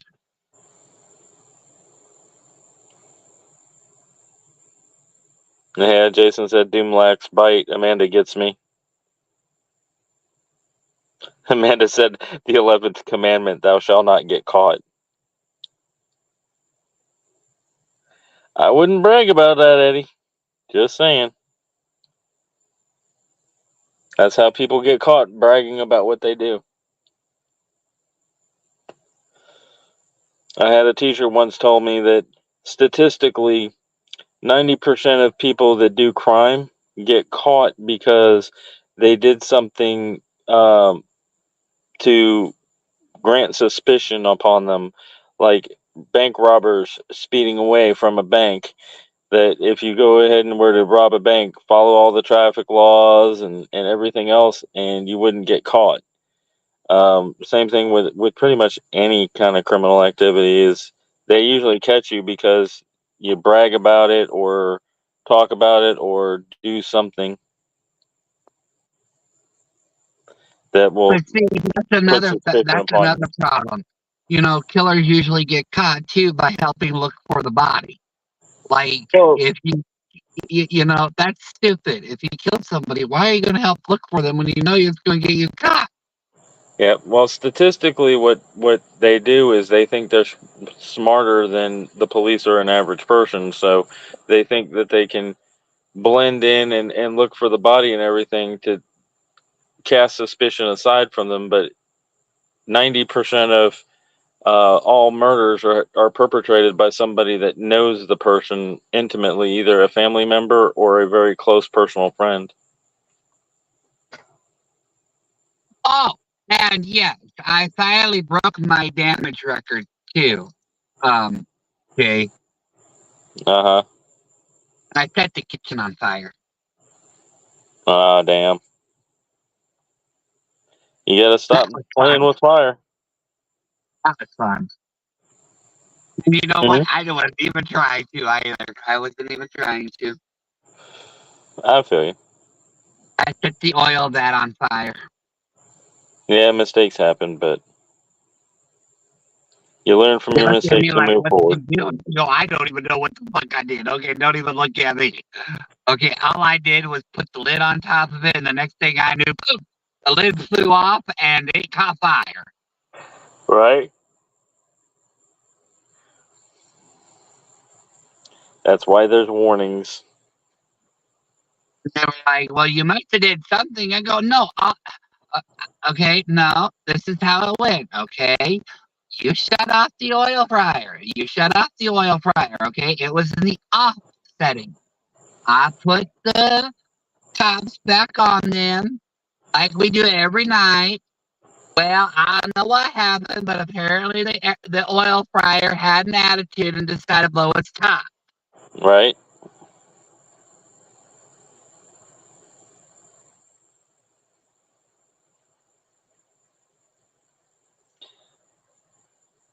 He had a fryer that he left unattended with a lid on it, Amanda.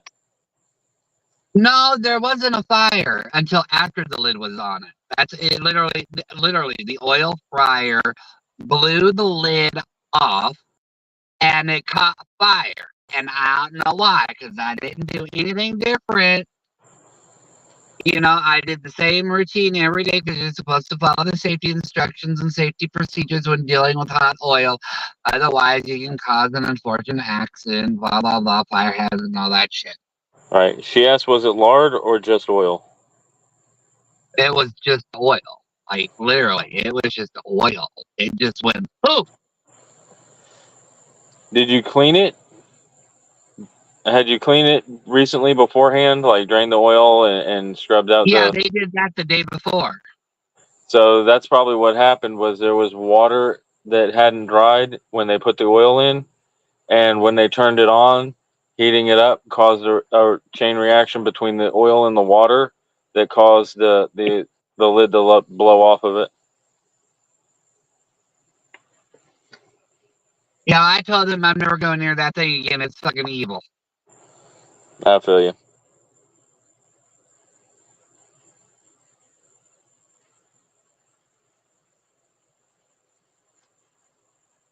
I also got my first write up, too. Yeah, it happens. I flipped my manager off.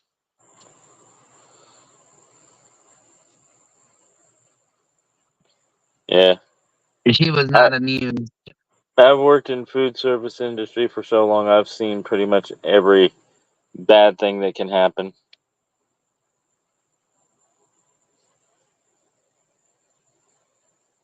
It's just like, people just don't believe me that my give a damn is busted. Like, they think they think I'm so worried about a write-up. They think I'm so worried about being fired.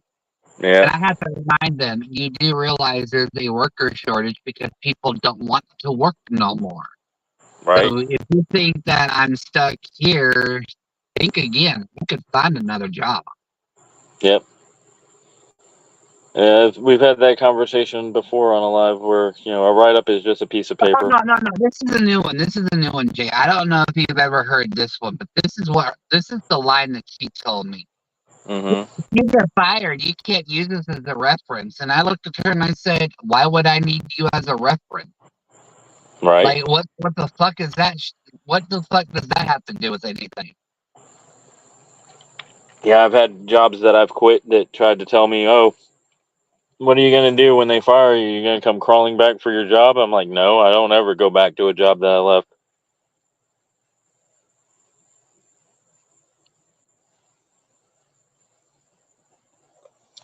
Because, it's one of those things that anytime I leave a job, I don't ever go back to it, no matter how hard up I am for a job.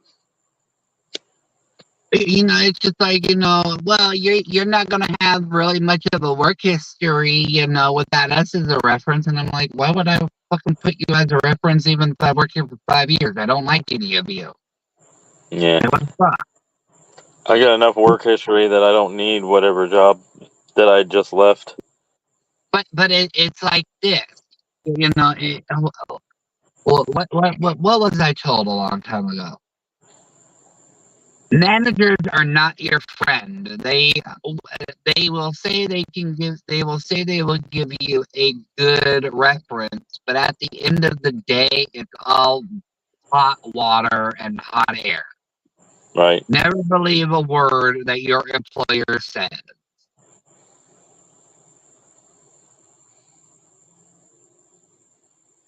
Yep, fireman, I agree with you.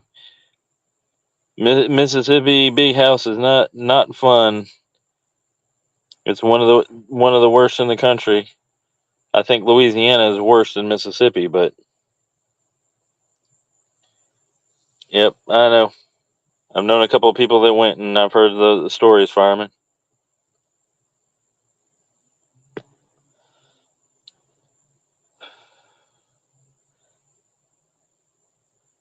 But yeah, what Eddie Burgess was saying, I've known somebody in real life that committed murder. However, I did not know that he committed murder, and he fled the state and didn't come back and serve his time until after his mother died, and pinned it on his mother.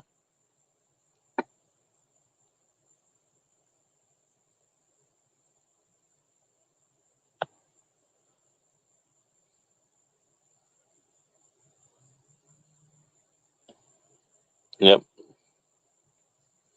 Yep, there's a lot of gang wars up in there too. Louisiana is strange because there's a few places in Louisiana that go by Napoleonic law, and they can just make up charges. I've mentioned it before on a live that they're famous for going through the streets of New Orleans and picking up all the homeless and charging them with trumped up charges under Napoleonic law, just so that they can hold them for like a week and then let them go.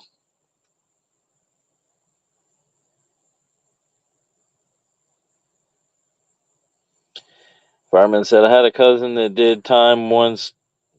He ended up getting murdered in Jackson at a gas station, trying to get himself to the ER, driving before he ran into a red light. They have yet to catch the person that did it.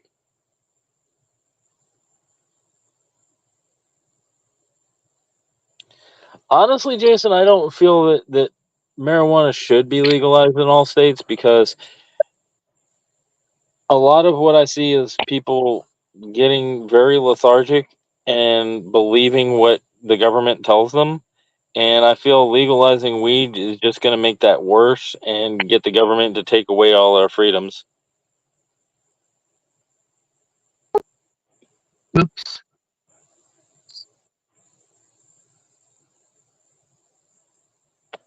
So I have an unpopular opinion. Everybody's saying, yes, they should legalize it.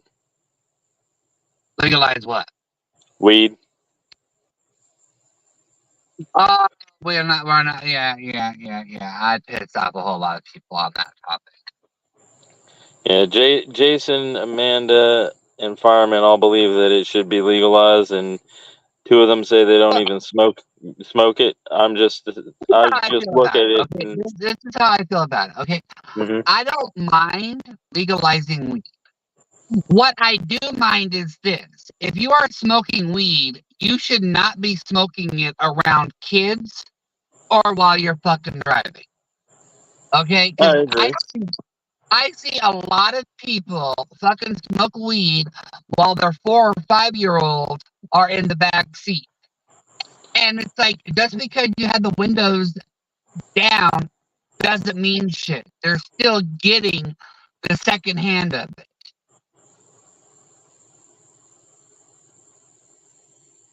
And Well, Jason.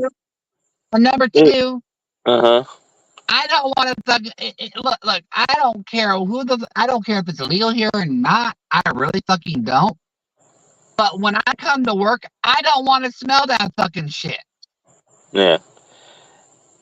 And Jason, it may reduce violent crimes, but it tends to raise petty crimes like robbery, because people that can't afford it will just go and rob people.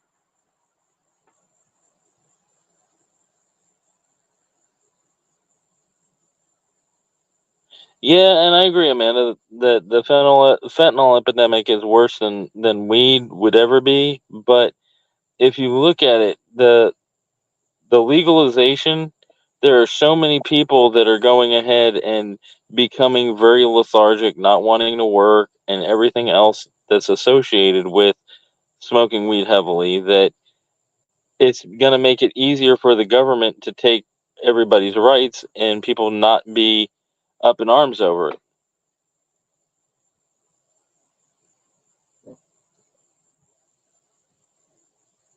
But that's just my opinion on it. Like I said, I'm wrong, and many people will tell me I'm wrong, and it don't matter. It's just my opinion on it. It's like the truck drivers want we legalize, and it's like, if you're driving a big rig, I don't want you fucking smoking weed, whether it's legal or not.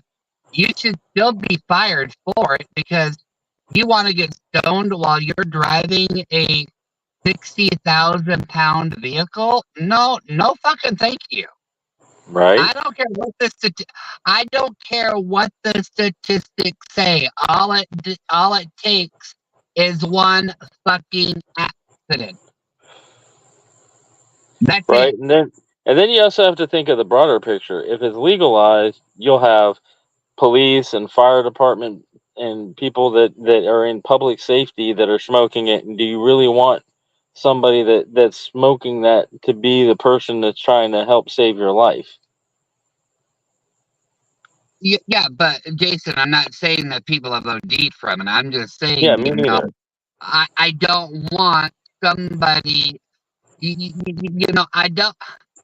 I don't think people should smoke around kids, and I don't want to smell the shit while I'm at fucking work, whether it's legal or not. And I Right. don't want somebody driving a 60,000-pound 18-wheeler. Jason says if they legalize it, they're going to treat it like alcohol. Look, if they treat it like alcohol, that's fine and dandy. But at the the way same that time, it's working, it's the way that it's going. They're not even treating it like alcohol. but at the same time, even if they treat it like alcohol, there's alcoholic police, fire, first responders, and everything else that fuck up all the time. It's just going to compound that even more if weed is legalized.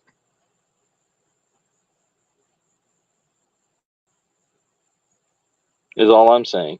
Not to mention, like I said, the government knows that if people are on something like weed, that they're more easily manipulated. They're not going to ask as many questions because they really don't care. They just want to have that euphoria feeling. So they'll be able to take away people's rights and privileges a lot easier. And people will not stand for it if they're not on it. You know? They're I want to know one creating dependency and by I want to know legalizing one. it. Mm. This is a whole different topic. But I want to know one thing. Mm-hmm. Why do homeless people feel like it's okay to walk up to your vehicle and ask for something? Like, what the fuck is wrong with you? I'm in my fucking vehicle. Why the fuck are you fucking bothering? Like, It's the old do you still thing, not understand personal fucking space? Well, it's not only that. It's not just that. It's the old adage of you never know unless you ask. So people will go ahead and walk up and ask because you never know who's going to say yes. Well, That's I'm why they about do ready it. to put a no soliciting sign on my fucking van for the fucking bastards to leave me alone. No, I don't. I have, but I don't. I'm a naturally paranoid person, so I do not like smoking weed because it makes me extra paranoid. So yeah, that's the big reason why I don't do it. You see, Plus, I it smoke being illegal weed. in my state. Like, I've smoked weed. Like, I don't know how to explain it. Like, I like the calmness that it gives me, but at the same time, I don't like it because, it just, I don't know, it just makes me out there, if that makes sense. Yeah, it makes sense. Like, my doctor keeps trying to prescribe me, weed to make me more chill, more mellow, and it's like, I Yeah, don't it's trying want to make to you be more chill. docile. I don't want to be docile. You need to be docile. You're a fucking goddamn hooligan. You're a Right? terrorist. He actually called me a terrorist. Uh, I am not a terrorist. I'm I a don't like terrorist.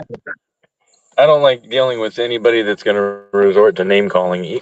I don't care if they're a professional or not. To me, that's not professional to start name calling. Yeah, my doctor has tried to provide me Prozac, Valium. He's tried to prescribe me a lot of shit. He says, you need these, you need these, you need to chill, you need to be more, how did he use the term? People friendly. I'm like, I'm not people friendly. I don't like people. I Right? hate people. I despise people.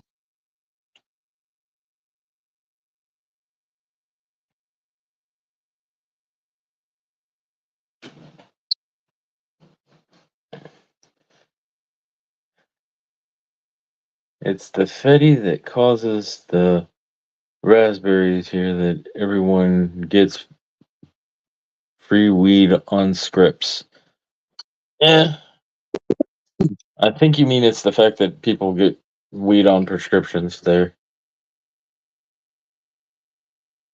And that's cool that you do, Eddie. Like I said, I just I find that the more that I see that people do it, the easier they are to be manipulated by the government. I mean, I don't mind smoking weed every now and then, but it's not something that I can do on a daily basis. That's not, no, no, no, no, Right. no. I feel you. But at the same time, I don't want something that, will inhibit my personality because I like my personality. I might scare everybody else, but I like myself. Right. I also don't like losing control either. I like to be in complete control of my faculties.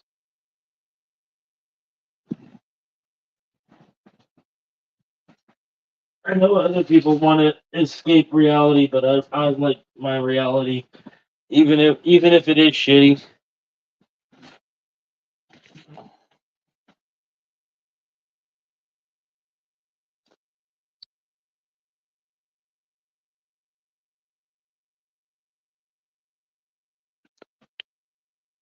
Oh my god. Uh, Oh my god, Amanda. my my thoughts on the moon landing. I believe we did. People want to say, then, how did we get there and you know have somebody filming it? It's because there was another rocket that landed before the landing on the moon, and he says, one giant leap for man, one small step for man, one giant leap for mankind, as a statement of being the first Americans on the moon. People talk about the transmissions and everything, but there were interruptions in the transmissions because back then it wasn't as easy or as plentiful, the way that the transmissions were done.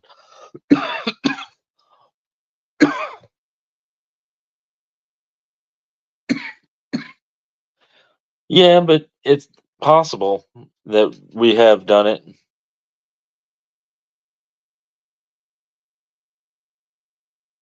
My whole thing is, yeah, I like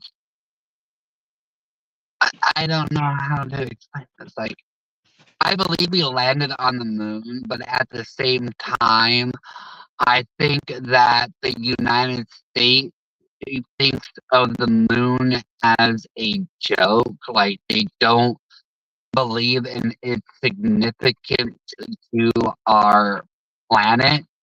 Like, if you look at NASA in general, they're more worried about Mars and, fucking Venus more than the moon. While on the contrary, you have China who's taken a great interest in the fucking moon because, they know the significance of it. Like, what significance does Mars hold for, anything? Nothing right now because we can't even fucking terraform it. We can't even fucking send people there. And Amanda, why we haven't been since was because we proved our point. We were the first to land on the moon, so we won the space race with Russia, and that's all we were worried about it. So we stopped going to the moon because of that, because we basically won the space race. The other thing is, it doesn't really matter whether we did or not, because we did, and it's in history. And I already know about the Van Allen belts, Amanda. I did my research. I've gone ahead and been through school. I've studied and seen all that. Hi, Victoria. And it's like people trying to claim that the Earth is flat. I don't believe in that either. I don't believe flat Earth theory because there's pictures that you can see that the Earth is round. And not to mention, if the Earth is flat, then why is the moon round? The sun seems to be round. Stars are round. Then, why are we just the flat one?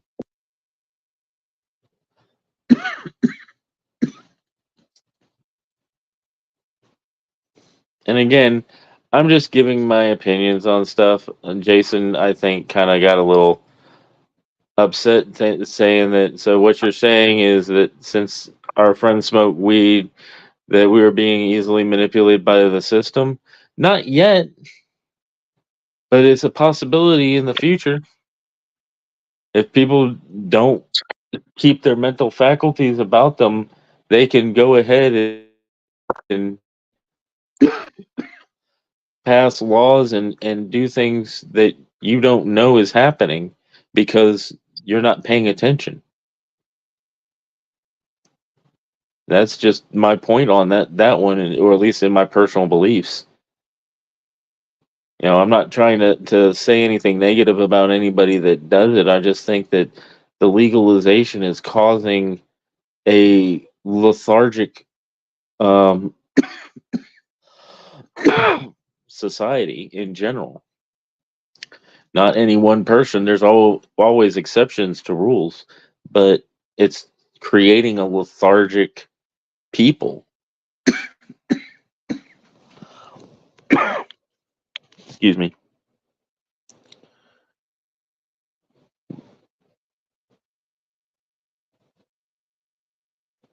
There That's is just no my excuse for opinions you. on the whole weed thing, and I don't like usually discussing it because people tend to get angry at my point of view and take it personally. And I don't mean it to be a personal attack or anything. It's not.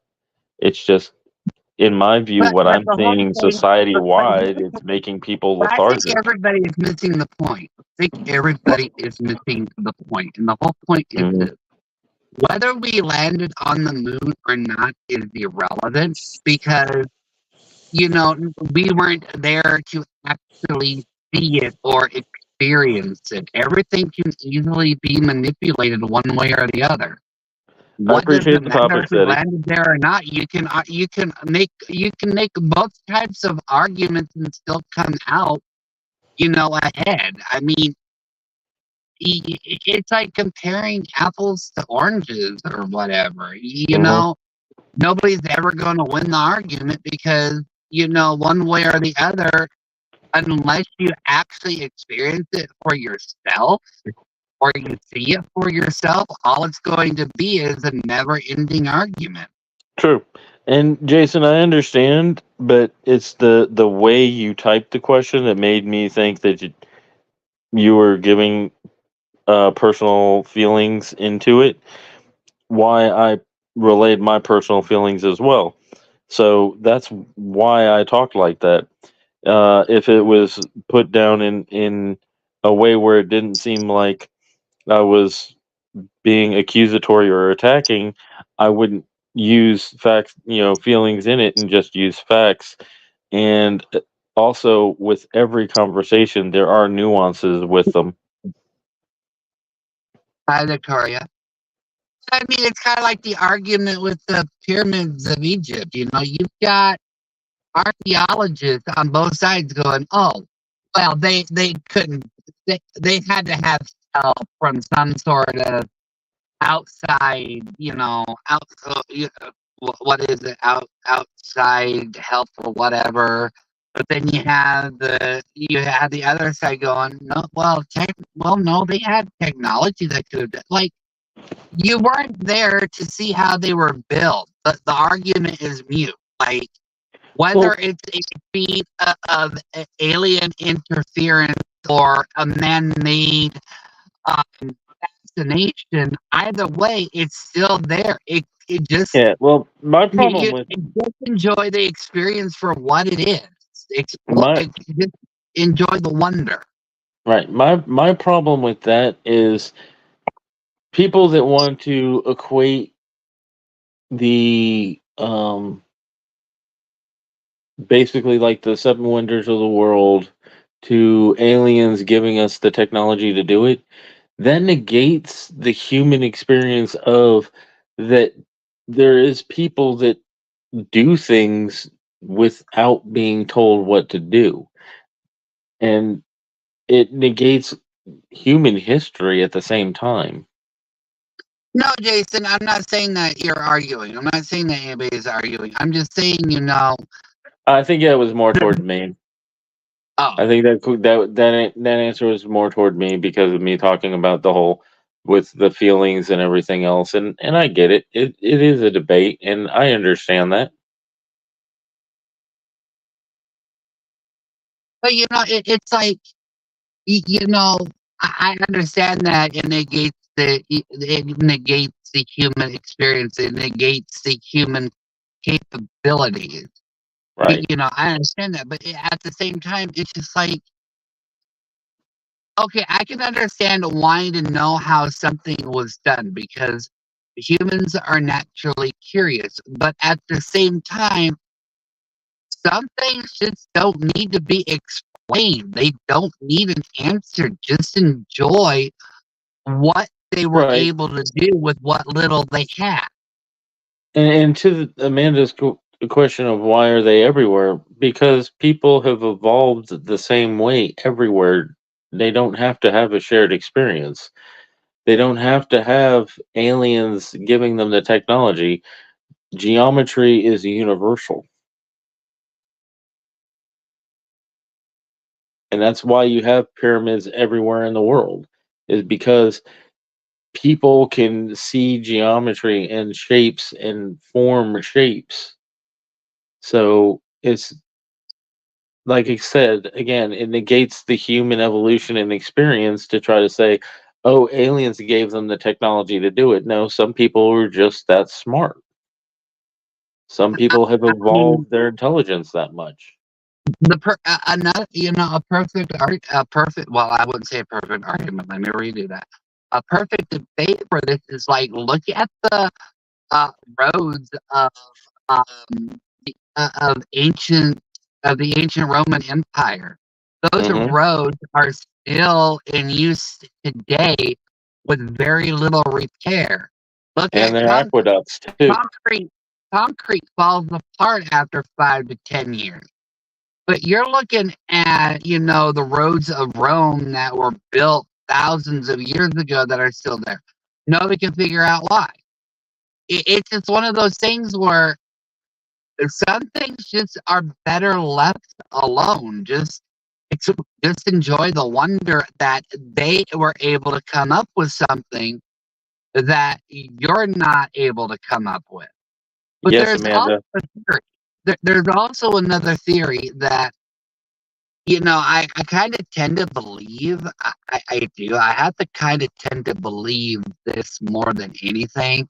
And I know a lot of people are probably going to get their pitchforks out. But I do kind of believe that there is some truth that every so often the human intelligence literally resets itself because there's technology that was used thousands of years ago that we can't even replicate today. Right. But it's happened more than once in history. Like Right. literally, they Right. But get that's to a what they certain point point. to as to alien interference. I wouldn't call it alien interference. I would just say that we are still. I would say this: we are still a limited species that is still evolving. I believe that after a while, given our limited ability, after a certain time, we do eventually go into a reset because we are still evolving. We Right. haven't been able to master even 10% of our brain yet. So I do think that once we get to a certain point, because we are limited as what we are and can't move forward yet due to evolution, we do go through a reset. Right. That that is easily to be explained because like I said, look at the pyramids. How they built them back then, you know, we can't really replicate that. There's a lot of things in the Roman Empire that they used to build stuff that we can't replicate today. Right. So it's just like you can say, I think it's a combination of lost information, but also a reset. Right. And to Amanda's point here, the argument that people will give of aliens giving the technology is that they wanted to see us evolve faster, so they gave us the technology. I don't agree with it. That's just the idea that they give. But Again, it's a fallacy there, right, and that whole argument can be thrown back at them. Okay, so they wanted us to evolve faster. We haven't evolved faster.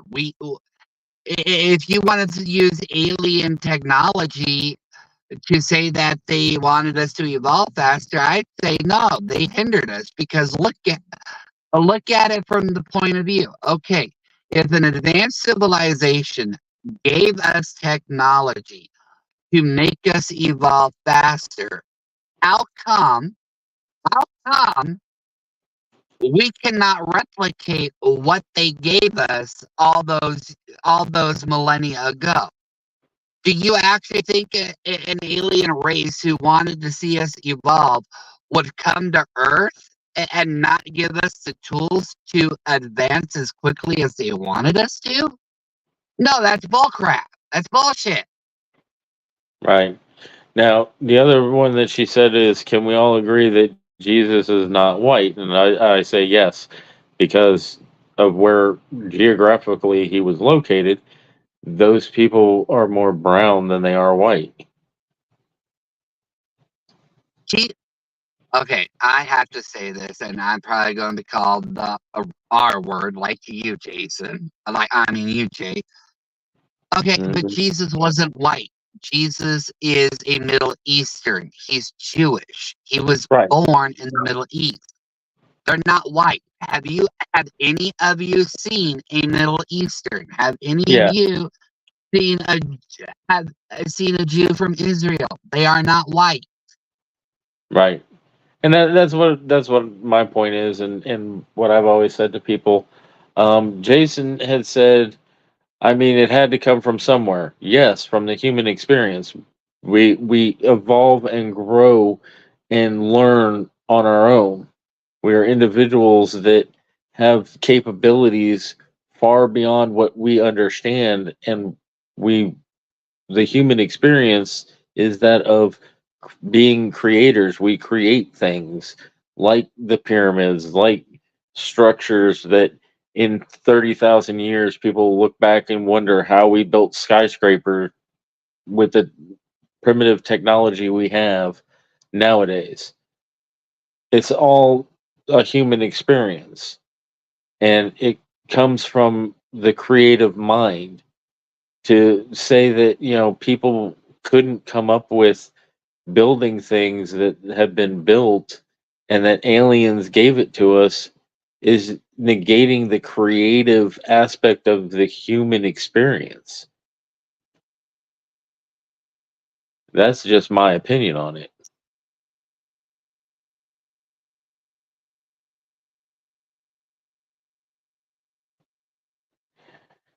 Amanda said, "Thank you. We all agreed on something. Yay!"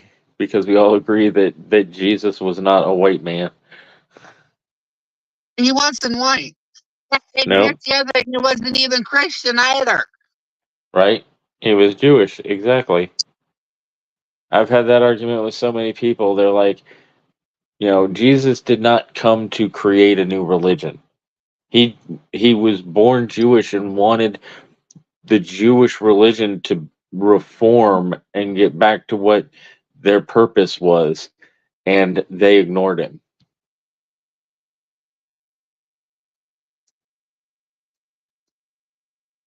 Yeah, Jason, that's the point I'm making. That the Egyptians were pretty advanced when they built the pyramids because they had people that had imagination, forethought, and things like that. To say that aliens gave them the technology or built the pyramids for them is negating human evolution, creativity, and the human experience. And that's just my opinion on it. I think people are a lot more capable of things that they don't realize they are because they limit themselves in their thoughts and their creative minds. Humans are creative people. They like to create things. We have the seven wonders of the world because people were creative and made things. Artists have made art throughout the years. Musicians have made music of many different types throughout the years. Did all that come from aliens? I don't think so. I think that came from people actually being creative and creating things. Now, let's be serious, okay? Look, I'm one of those people that think that there is a chance that there is alien life. But at the same time, I'm realistic. Do you think do you think an alien race is actually going to come to Earth and want to interact with us given how the fuck our world is? Fuck no. They take one look at us and go, oh my fucking god, these people are crazy as fuck and fly the fuck off. And they put a beacon on that says do not visit. Right.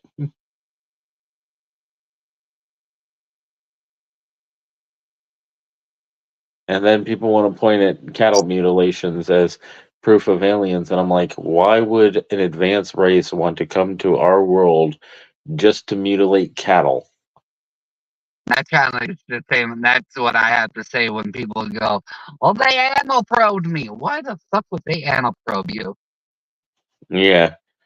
They're an advanced civilization. They can't just scan your body. They got to go in through your anus. Why? And then I was just thinking, you know what? Maybe that's their way of coming out of the closet. Yeah, So you probably. got drunk one night at the bar and you took it up the ass? Okay, got it. Yeah.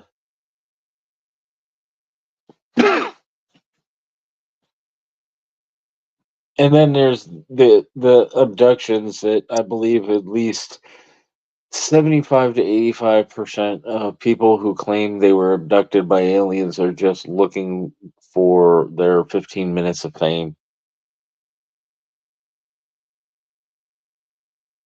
Well, it's kind of like that argument with crop circles. I mean, they're all done with geometry. And if you think about it, farmers can do it themselves. They're not exactly stupid.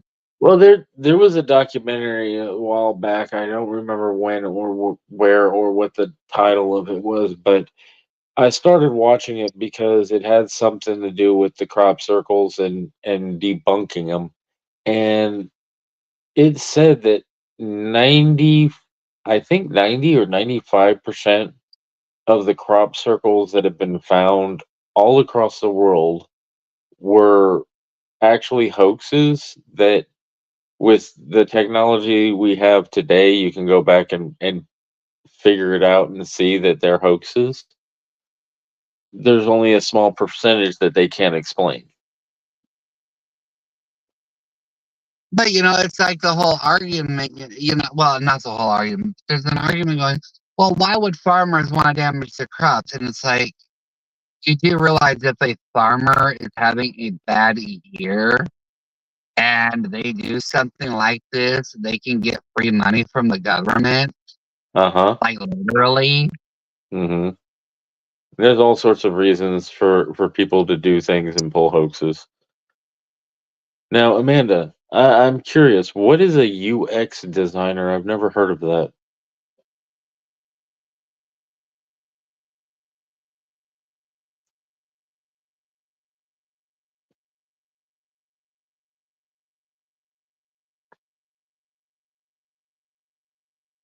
Yes, but Jason, the school system only within the last, let's say, decades from around the late 80s, early 90s on, have perpetuated uh, the system, so to speak, of indoctrinating children into thinking and believing um, nonsensical things, and like communism and Marxism are a good practice.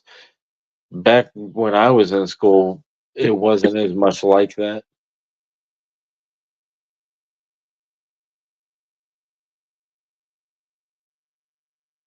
There was less indoctrination when it was in school, when I was in school in the 80s, 70s, and 80s, because it was more about learning how to read and write. And you had extracurricular activities that you did, like art and music and science and things like that. And oh, a UX designer is a person that does research and makes things more user friendly. Oh, nice. That's cool. You'd have to get pretty user friendly for Jason to understand it. I mean, you'd have to really dumb it down. You'd have to have a mix of Sesame Street, Teletubbies, and Barney.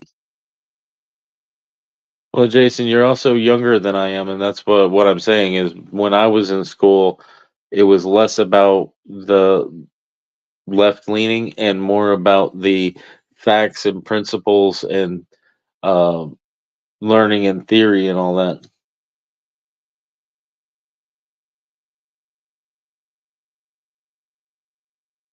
And Amanda said why I'm doing a private program so that she doesn't have to worry about the left leaning philosophies and all.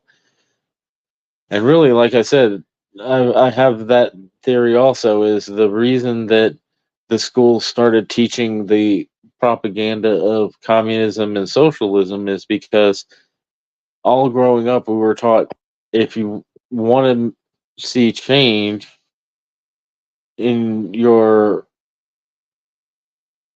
society or what have you, um, you have to get involved and make the change. And the socialists and communists realized the easiest way to indoctrinate people is through the education system. So they started tearing down the United States education system and removing extracurricular activities, taking God and prayer out of schools, making people not, say the Pledge of Allegiance or salute the flag and things like that, so that it was easier to indoctrinate them.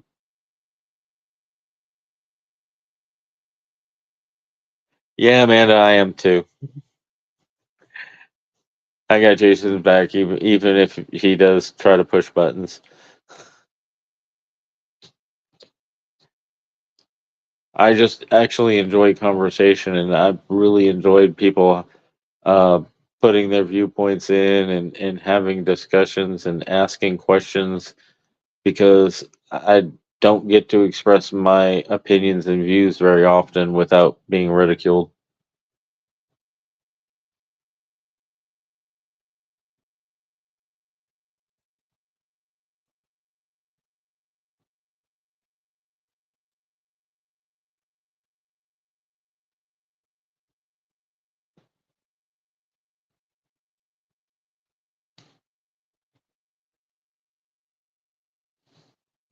It's all good, Jason. You there, Doom? I think we lost Doom. I'm gonna take him down until he comes back.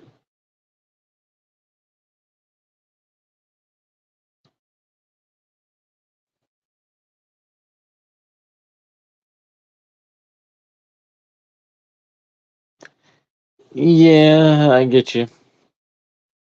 One of the things I always was told in school is when you have somebody that teaches by opinion, you have to give the opinions that they want to hear to pass. But that should not be the case. And if you had a teacher that taught from opinion and not from facts, you were supposed to bring it up.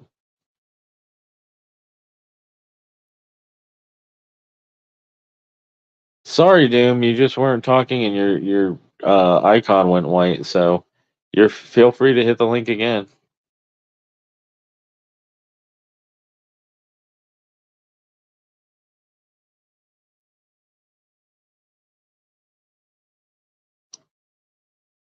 I'm watching to see if Doom or anybody else wants to hop up here to talk. I've been live for 2 hours and 24 minutes, and it's just now getting good.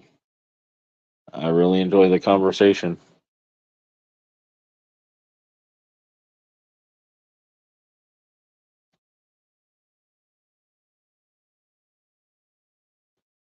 That you do, Jason. That you do. There you are. You're a jackass. Welcome back. You didn't even give me time to switch screens to respond to you, you fucker. At least Jason over there gives me time to respond. Oh, no, not you. Anywho, what I had done was I had said something and it took you a while and I didn't hear nothing. So I decided to take you down until you got your shit together so that you can come back up. It's no hate.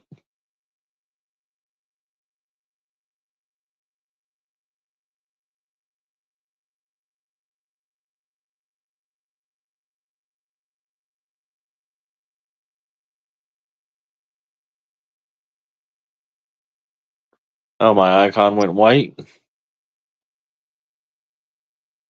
Amanda, is that what you're saying?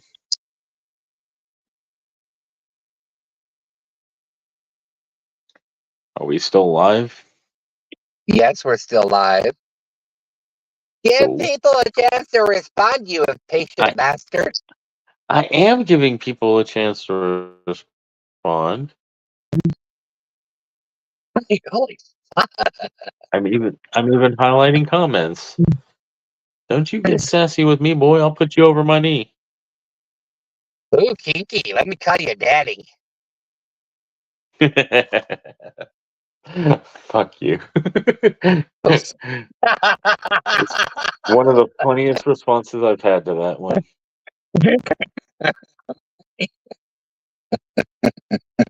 Most people just get or put off or whatever, and they're like, no, no, no, no. And it's like, there's other responses you can give to that.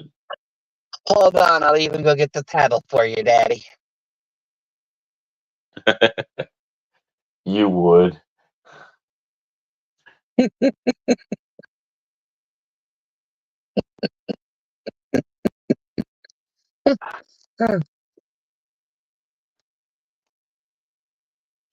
But yeah, like I said, I really enjoyed the conversation tonight, and I really enjoy people giving me topics to talk about and express my opinions. Because, like I said, I don't usually get a chance to express my opinions, and or people tend to try to shoot them down.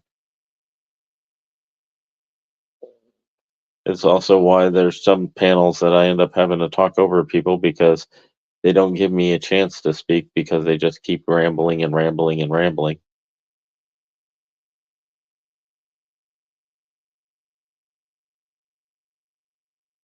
So it's always fun to be able to have conversations with people. I really enjoy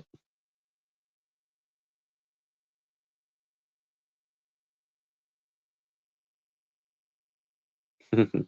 Jason thinks you're gonna really hate him because he agrees that he loves pushing, especially Amanda's buttons. Why would I hit him for that? It's not like he ever had a real woman to begin with. I don't know that for sure. He's got a blow up doll he's had since he was 14. He named her Tiffany.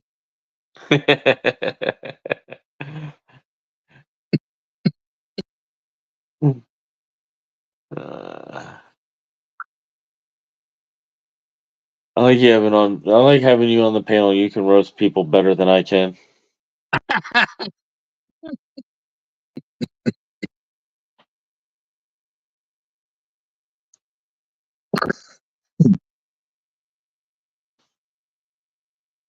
Like I said, I was getting it from all sides last night at Medicine Live. Love everybody, but it gets a little bit overwhelming when you have more than two people Jason, roasting you're you at always once. lying about something. And Doom says that you're always lying about something, Jason.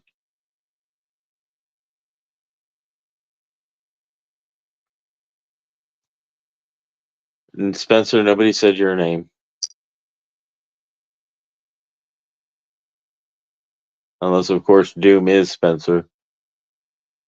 Spencer, the only thing you can roast are chestnuts, and even that's debatable. Amanda says she always wanted breakfast at Tiffany's. Look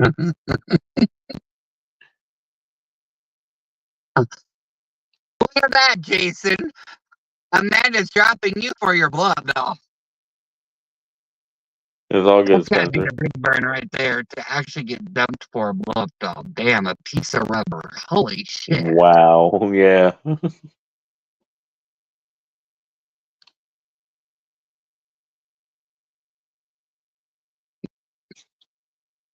I'm going to have so much hate tomorrow.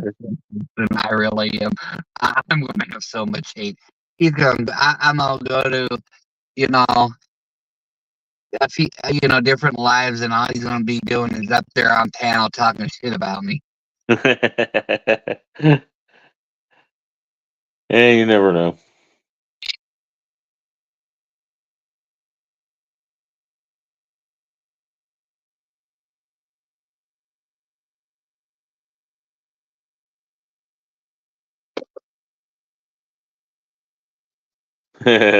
Amanda says Spencer's still on Coco Melon level of trolling. Or roasting, I mean. Not trolling, roasting.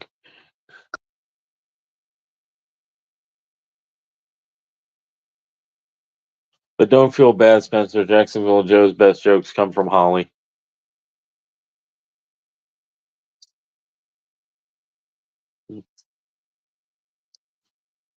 Amanda said Tiffany better not be latex.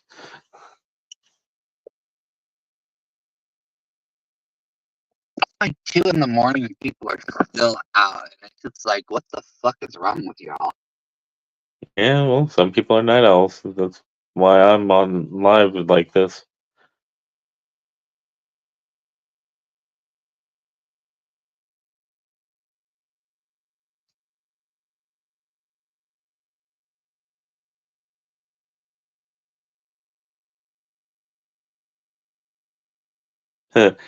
Jason says the hate is strong with you, Doom. LOL. And why are you trying to be with a liar? Then you must have low standards. He never said he had high standards, Yeah, I never said I had any standards at all. right? I mean, if I had standards, Jason, I would be talking to you. I mean, if I remember correctly, Doom said that all he needs is a pulse, and that's optional. Yeah, exactly.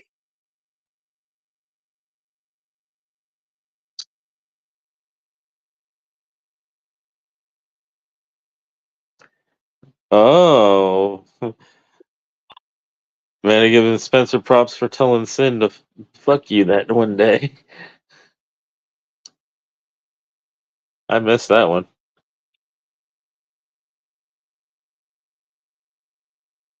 Oh,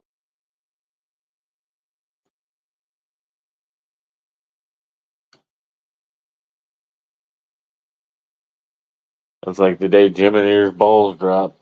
There was an argument going on, and he just looked over at the person and said, "No, shut the fuck up. You're going to listen to what I have to say." And everybody got quiet, and it was like, damn, Jim and Ear's balls dropped. that's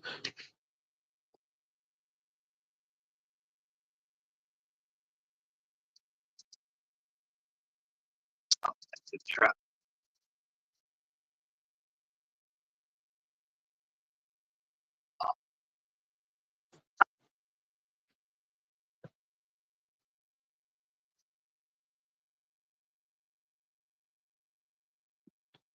Yeah, Spencer, that was not your finest hour going at Joe, HBR, Dan, and Sin.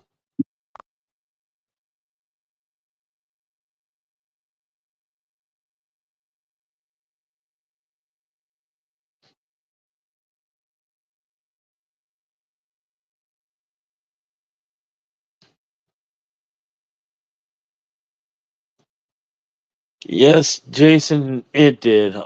It just took a simple fight.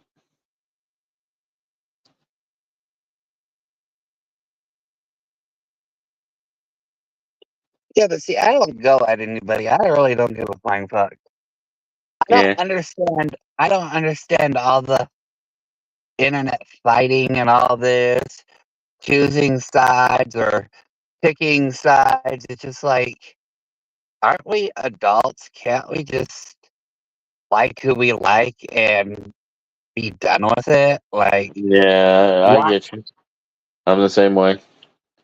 Like, why do we all have to hate the same people? Why do we all have to like the same people? What happened to individuality? Right. And the other thing is people everybody's allowed to have their own opinion. You don't have to change people's mind. You can try, but the best thing to do is to listen to their opinion and just agree to disagree. If you pick sides or make people pick sides, all you're doing is alienating yourself from people that could be a great friend to help you in the future. Or just a great friend in general, whether they help you or not.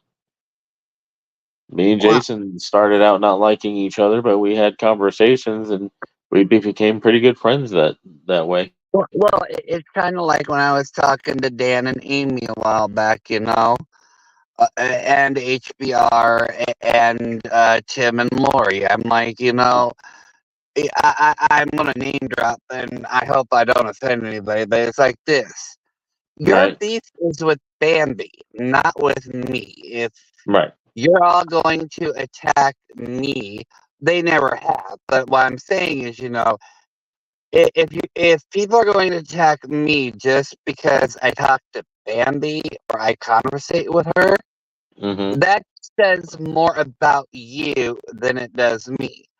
Because Right. I'm not going to go out and shit talk on people when that fight has nothing to do with me. If Right. you want to drag me into a fight, I don't care who you are, but if you are going to drag me into a fight, it's not going to work Right. because I'm not going to pick a side. I'm not going to state who's right or who's wrong. Everybody has an opinion, everybody has a version, everybody has a vision. And it's kind of like I can't go on what is being told to me. I have to actually see it in order to believe it. I can't go by hearsay. I did that Right. before and it burned me in the ass. Right. And I tell I people all the don't do that. time, if you cause me to pick a side, I'm usually going to pick the side opposite of whoever caused me to pick a side out of spite. So it's best not to You even know, force me to pick I've a seen side. I've seen people on on the workiver side trying to, drag Hmm. my name through the mud. And it's just like, I really don't care. I'm Right. not going to respond to you. I'm not going Right. to waste my energy to argue with people who have nothing else better to do with their free time. It's like, and I said this to a lot of people. I have a job. Hmm. I have things that I need to worry about. YouTube is Yeah. not one of them.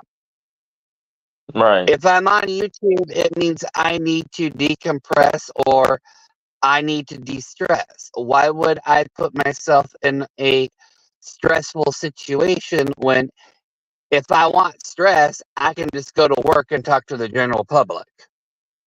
Right. And on the drama side there between Tim Laurie and others and on all that, people knew that I wouldn't pick sides, and whenever I was talking to them, like, "Oh, you're talking to me? I thought you didn't like me." I'm like, "Did I ever say I didn't like you? No. Don't worry about, who I talk to and who I don't talk to because I'm not involved in drama. I don't care." Yeah. It's kind of like,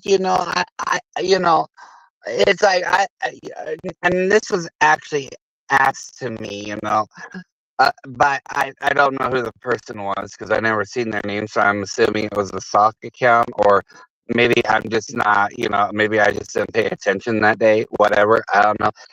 But I was asked the question of, if you're Bambi's friend, why aren't you defending her? And it's just like, what do you mean defend Bambi? Bambi doesn't need me to be Captain Save-A-Ho. Bambi doesn't need me to be, a knight in shining armor. Like I said, the fight and the argument is between all you all. I'm not getting involved. I have friends. It's like the whole notion. You can have friends, you can defend them to a point, but at the same time, you don't need to give blood for them to prove your loyalty to them. That's Yeah, just stupid. right. Let people fight their own battles. And hello, Mandy. Hello, Savannah. I saw y'all.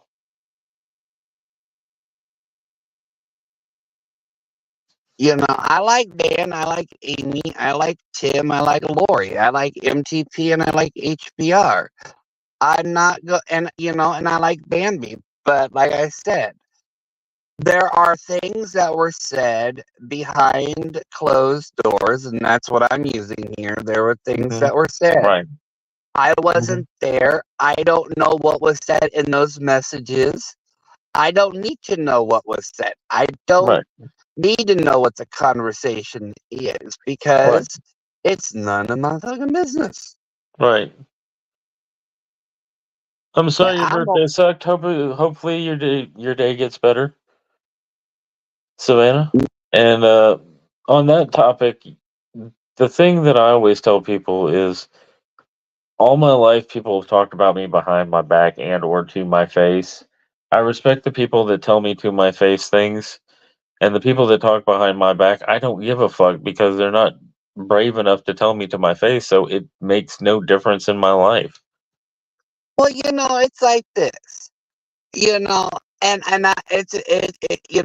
learned okay, God forbid, but I don't care if I get roasted. But there was an old song by Leanne Rimes, and in the song she said, "People are always going to talk about you behind your back. There's nothing you can do about it. The only thing you can do is, you can choose to either address it or ignore it. I choose to ignore it because at the end of the day, who the fuck gives a shit?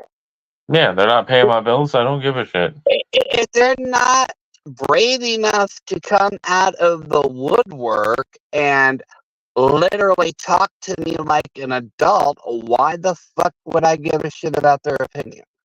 Yeah, and it's like I tell people all the time, conversation leads to understanding. If you have beef with somebody, have a conversation with them. Find out what the issue is that they have with you and you have with them. Sometimes you can resolve that with an apology or to make somebody understand your point of view and move past it. Other times people just don't like somebody, and that's fine. You can move on from that. Yeah, but Spencer, like I just said, what is going on has nothing to do with me. I'm not going to address it. I'm not. I've said it on Dan's live. I've said it to Tim. I've said it everywhere. I don't have a dog in any of the fight because, quite frankly, I don't know every player out there, and I don't want to know every player out there. I don't give a damn what's going on. I don't give a damn what was said. I don't care. It Right. doesn't involve me. Right. What bothers me more is when creators out there are like, oh, well, I'm fighting with this person, so you can't support them anymore. Like, no, that's not how it works. If you're fighting with somebody, that's on you. That's not on anybody else. And if you don't like it, that's a you problem. Right. And I can understand that, Savannah, but at the same time, you can't dwell in it. You know, the best thing to do when somebody talks about you is to just not give them any energy or space in your head and move on. Because all you're going to do if you dwell on it is create more problems for yourself and let people see by your actions that what's said about you is false. Spencer, I was even accused of that, of buying subs. And it's just like, okay, well, if you think I bought subs, then prove it. Yeah, and the other thing is, who cares if you bought subs? You're doing what you need to grow your channel. And if somebody has an issue with you buying subscribers when you can, fuck them. They're jealous. I've never bought subscribers, but at the same time, it's like, even if I did, I wouldn't tell anybody. Like, Yeah, if you think I bought subscribers, okay, prove it. Otherwise, shut the hell up. yeah, Because the way that I view it, it's the accuser that needs to prove what's going on, not yeah. the accusee. Right. Not to mention, if you lie about things, you'll get caught in the lie. So if you bought subscribers and you said prove it and somebody brings the proof, okay, they proved it. If you admit, okay, yeah, I bought subscribers, what's it to you? What's the worst to happen? Some people aren't gonna rock with you because you bought subscribers, but at the same time, there's many people out there that don't know it and won't know it until, somebody points it out to them. So you'll be able to continue doing what you do.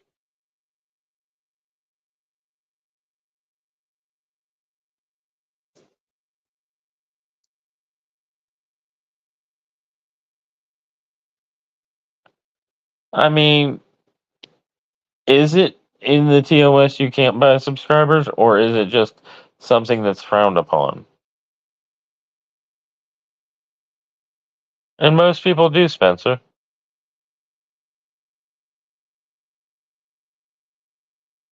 Yeah, but YouTube doesn't really care about shit. All they care about is money. Yeah. And if you're making them money, they're not going to reprimand you as bad.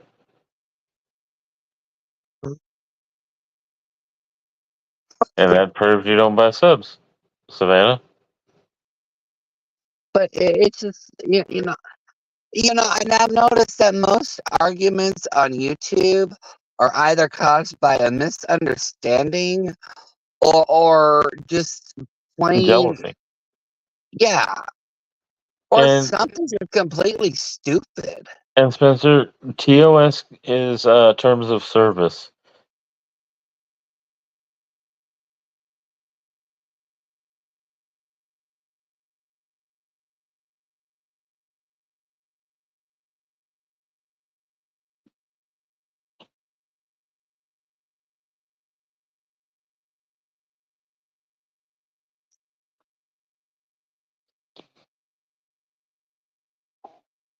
Yeah, I mean,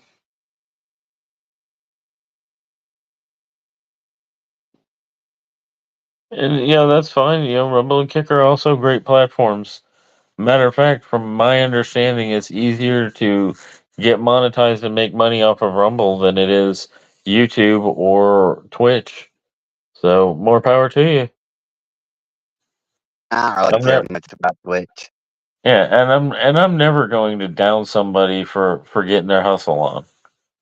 You know, whether it's buying subs or growing your channel non-organically. Okay, you got to hustle. I get it. Just don't expect me to um, participate in supporting financially because you've already found your way of getting the financial support. Not to mention, I can barely afford to support myself, let alone anyone else. So that's my issue right now. Well, it's like, it's a catch-22. And I noticed this, okay? So, this is just my opinion, okay? You can take it with a grain of salt, but I've I've seen people and I've heard people admit that they've bought subs just to get monetized. But at the end of the day, if you're buying subs just to get monetized, that's not really going to work because, yeah, it gives you the option for people to donate to your channel, but at the same time, it's like, okay, you got here this quick. People are going to look at that and go, oh, you've got money, so you really don't need mine. Right. What doesn't make sense, fireman? And to those of you talking about you have 0 followers on Rumble, you need to promote more your Rumble channel and get talking to those people that do follow you and ask them to follow you on Rumble. I've forgotten because I don't use my Rumble, but Yeah, as yeah, soon the as I am fireman. alive, I will go and search out people that I know that have said in here that they have Rumble, and I will follow to help them out. Yes, but fireman, it does make sense because this is the way that it works. You reach your watch hours faster than you reach the I think it's the 1,000 subs to get monetized or something like that. I forgot. It was so long ago. But yeah, you do reach your watch hours before you reach your 1,000 subs. That's already been proven. I've seen a lot of smaller channels with like 300 subscribers, and they've had about 6 to 10,000 watch hours. Yeah. So you know, it's like I heard one creator go actually complain about that, going that it's bogus. You reach your watch hours before you even reach your sub count. Oh yeah, that looking at my analytics for YouTube on the dashboard, I have had my watch hours for monetization. However, my sub count is so low that I'm nowhere near getting close to monetization because I think you have to have 500 subs for monetization, and I think I only have 160. But I've got all the watch. Oh well, no, I take that back. I've got the amount of content you have to have. My watch hours are only like 300 of 1,000, so it's going to take forever for me to get that monetization. But one day, it's all gravy.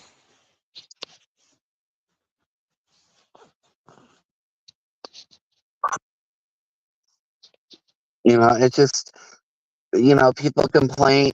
People do complain like we get our watch hours before our subs. It should be, you know, like 1,000 watch hours and then like 500 subs or something. And I'm like, you can complain all you want. The problem is that it's a corporation that doesn't really give a shit about you. Right.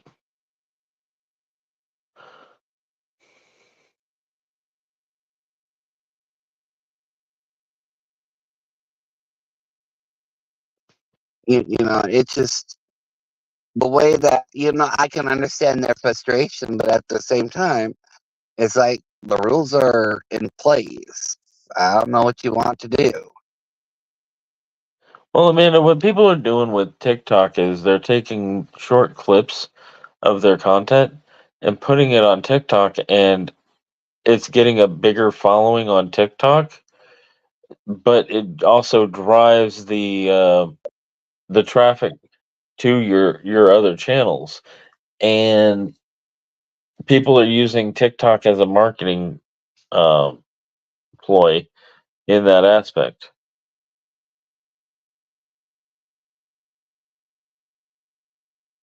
Thank you, Spencer. I have 171 subs. It updated again.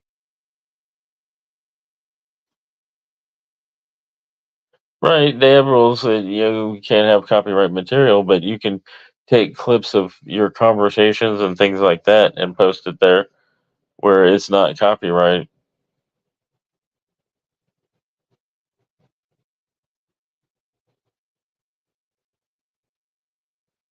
I get you.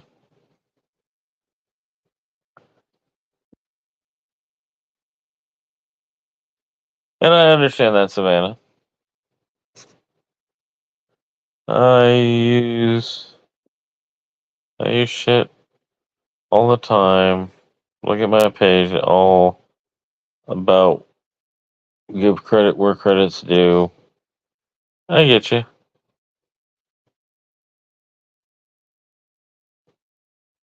And I can understand you deleting it, Spencer. It's not for everyone. It's just like I said, a lot of content creators use it as publicity for.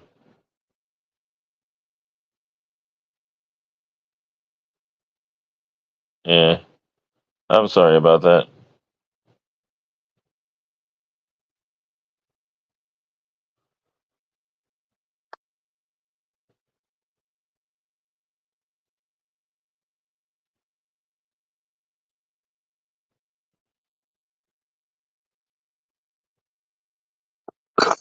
Yeah, but yeah, it's fine. It's just like I said, people use it as a marketing tool, and with the addition YouTube did of shorts, you can make shorts and with your TikToks and put them together.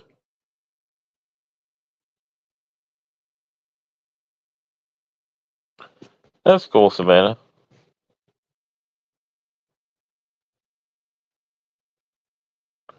That's fine, Spencer. Use what's best for you.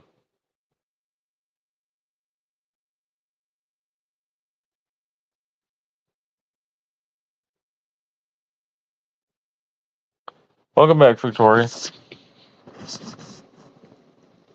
Yeah, when it comes to marketing, growing, whatever, I don't knock anybody's hustle. It is what other people doing what I'm going to do? No. I'm an individual. I do my own thing. That's why I don't have a regular schedule for my podcast or a regular time frame. And when it comes to artist interviews, I'm pretty flexible with artists until I go back to work. And then it'll be upon the schedule that I have where I can actually make the time to do it.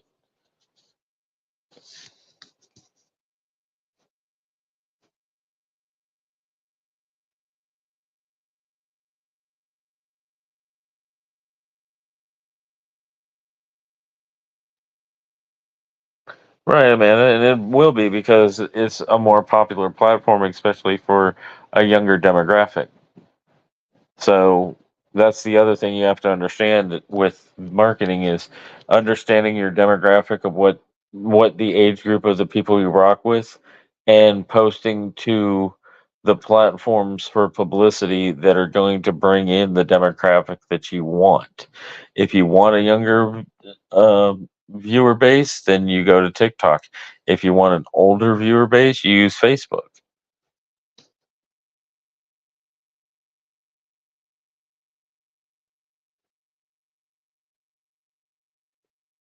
Yeah, that's fine. But that's the whole point of understanding marketing. And one of the biggest people that I give props to for understanding marketing and using it to his advantage is WeScheme. WeScheme won't knock anybody's hustle.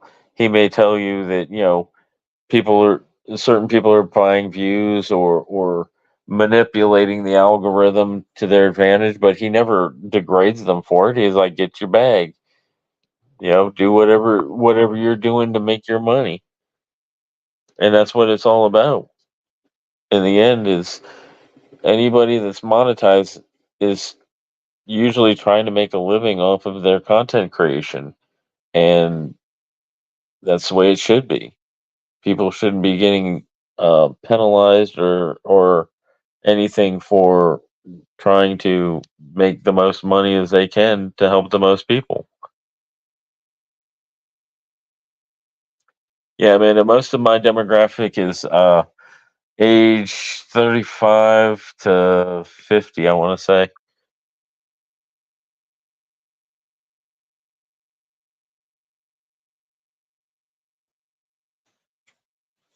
That's cool, Savannah. Yeah, I like the fact that there are those people out there trying to help, you know, find missing and exploited children that are uh, doing predator catches and things like that. To me, that's God's work.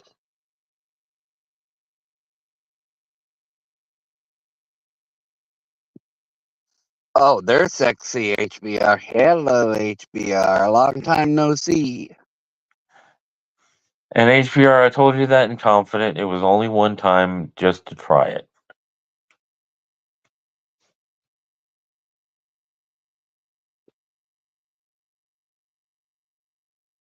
Well, look, after earlier's conversation, we know that Jason loves to eat shit. So there we go. No, he doesn't eat it. He just likes to fling it. I can't believe he likes playing with shit. That's just ugh. And in his defense, he doesn't like playing with it. He just uses it as doom repellent. Yeah, it'd take a lot more than that to repel me from that ass. HBR said, Doom, what's good, man? How have you been? I've been busy. He moved back home. Or at least to his home state, I should say. Yes, and that was a disaster. 94-mile-per-hour winds to 120. That was not fun. Yep. My home is gonna blow away, and I'm gonna be in it.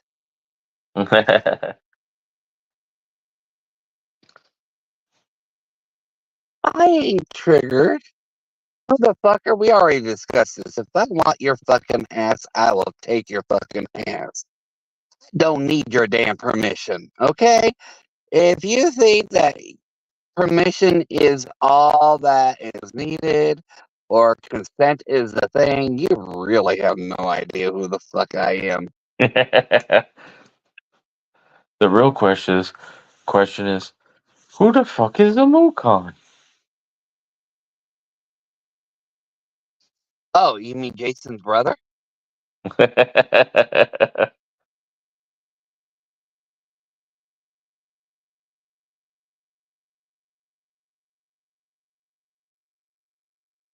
If I You keep it gonna up, take that, JJB? if I keep it up with that, Jason really is gonna put a hit out on me.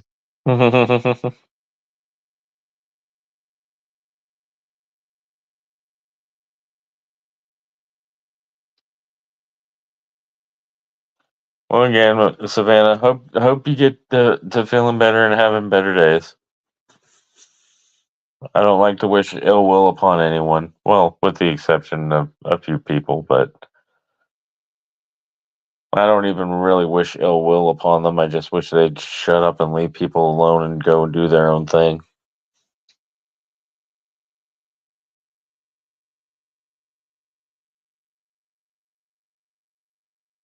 Yeah, I may have fucked it up, Jason, but how are you not going to respond to Doom calling you his brother?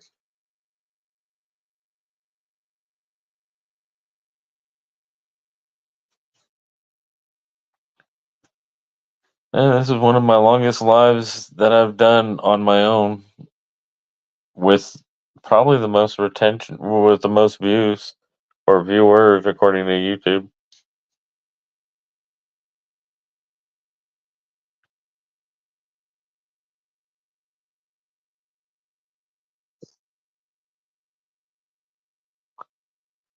Yeah, this is true, HBR, but at the same time, you get what you give, so I don't want to get that bad karma back. And Savannah, just because you're old, it doesn't mean that your birthday doesn't matter, because without you, the world would not be the same. Everybody has to remember that everybody is wanted, everybody is loved in some way, shape, or form, and that there's only 6 people that separate us from each other in some way, shape, or form. It's the whole 6 degrees of Kevin Bacon, but just with the world.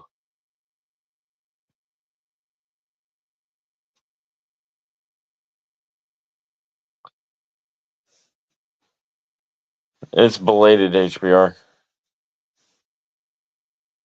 But it's true, Savannah. If you ever think about it, people are only separated by 6 other people. Like, for example, with me knowing you here online, if it weren't for at least 5 other people, I probably would never know about you.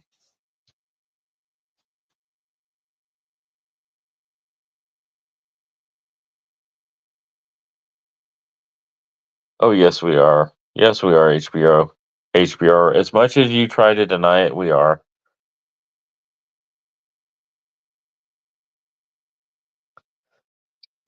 And that's also another reason why I don't like drama genuinely, is because everybody everybody's actions affect else in some way. So just because you have drama with somebody, for example, if me and Doom had drama, there are many other people that drama is going to affect.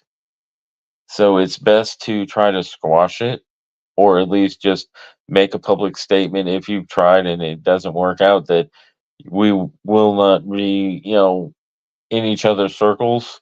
And if we are, then we will just be civil, but we don't like each other, and keep it at civility.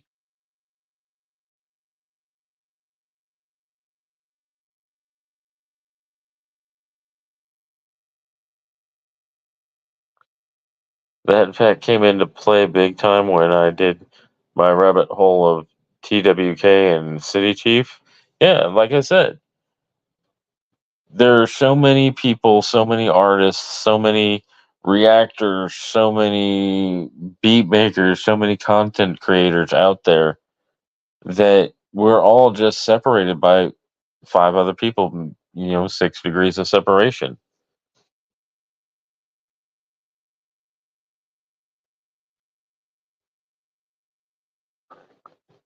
Well, Savannah, the other thing is, you don't want to live in the past. If you never had one and you wanted one, throw yourself one.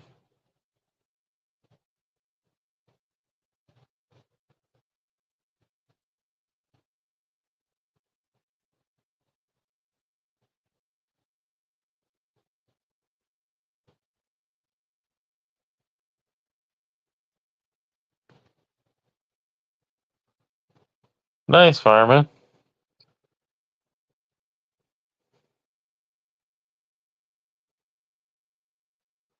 Yeah, and it happens like that. I mean, I went to school with a bunch of people when I was in Japan, and I had a lot of them as friends. And I didn't realize that at least half of them didn't think of me as friends. They just tolerated me. But years later, I ended up reconnecting with almost all of them on Facebook, because it was a thing back then that everybody did, was they reconnected with people that they lost contact with on Facebook, and there was groups for it and everything else. And I started getting back in touch with people who I thought were friends, and found out some of them didn't think of me as friends, but others did. And there's people that thought better of me that I didn't think well of, and people that I thought well of me that didn't. So, you know, it is what it is. Well, tell them happy birthday, Savannah, and we hope that y'all have a good day.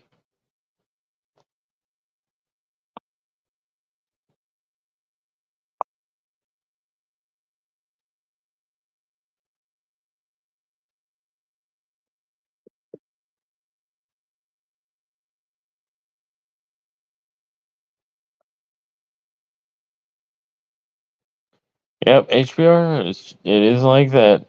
You find people and then you realize that they're from where you're from, and they blow up and all that. I mean, you look at all the people that we've met over the years and how they've progressed. It's really fascinating, and I enjoy watching people's success.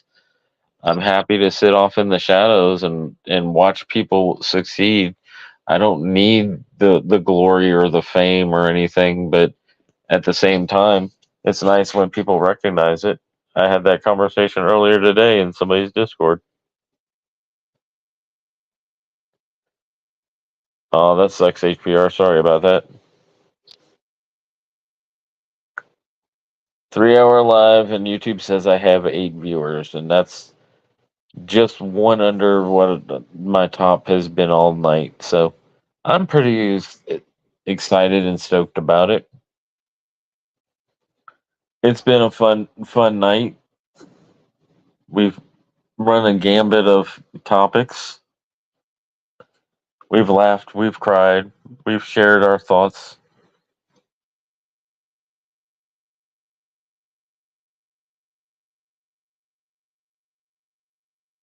Yes, Spencer, the thing people need to realize about like content creation is you're not going to blow up overnight. It's not a sprint, it's a marathon. And it's going to take years for you to blow up. Do some people do blow up overnight? Sure. But it's not everybody and it's not the norm. So you just got to take it one day at a time. And that's what I tell people in life in general is just take things one day at a time. My parents always taught me there's two rules to remember in life. The rule number one is don't sweat the small stuff. And rule number two is everything is the small stuff. Ain't nothing small about you, Daddy. Oh, yes, it is. You ain't seen me naked yet. Send me a picture. No, thank you. Send me a picture. No, thank you. It's only a picture. I don't care. It's only a picture.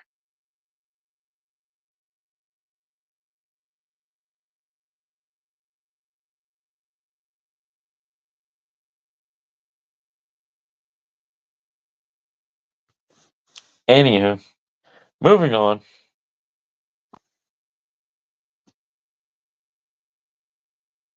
Another thing people need to understand is that when it comes to an argument, there needs to be two parties. So when somebody argues with you, if you don't respond, A, that's going to piss the other person off, and B, they're only going to continue bugging you to a point and they'll lose interest. And again, there's exceptions to every rule, but you know,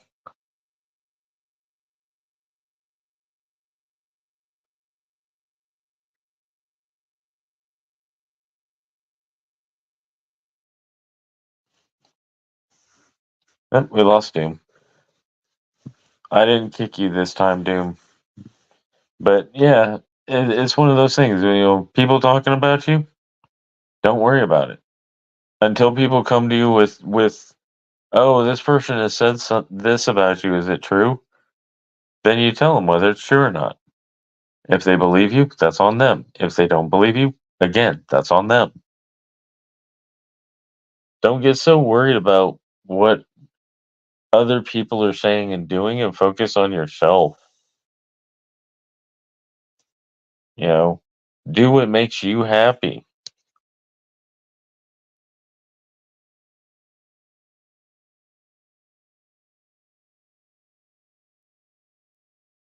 Oh, well, later too, LOL. Yeah, I think he just lost service or his phone died, one of the two. But yeah, that's just always been my mantra, my philosophy is, you know, yes, I like people to like me. But do I have to have people like me? No. I'm sure there's people out there that don't like me. I just don't care about their opinion. I don't constantly need to talk to them and find out why they hate me. I just move on. And maybe occasionally I'll make fun of somebody.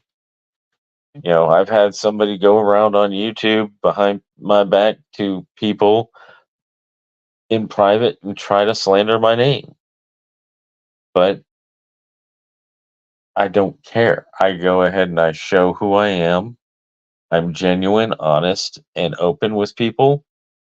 And I let my actions speak louder than words. And most people that have heard negative things behind my back have come to me with it and told me what they were told. And when I ask them, does that sound like me? They go, no, it doesn't sound like you at all. I'm like, because it's not true.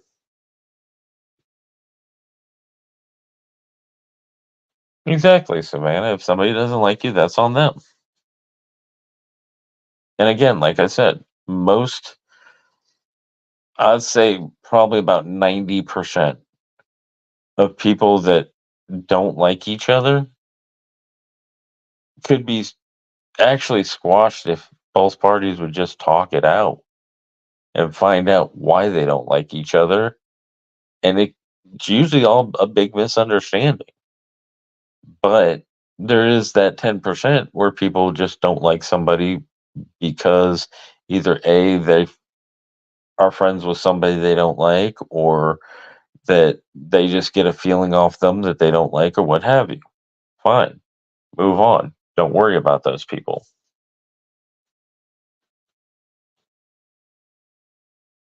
It's the best way to be in life. That's, like I said, that's the way I live my life. If I have a feeling that somebody doesn't like me and I like them, then I'm going to hit them up and say, "Hey, can we have a conversation? I get this feeling off you. Is it real or is it not? And if it is real, what's going on? What can I do to alleviate your thoughts and feelings?" And if there's nothing that I can do, then I let it go.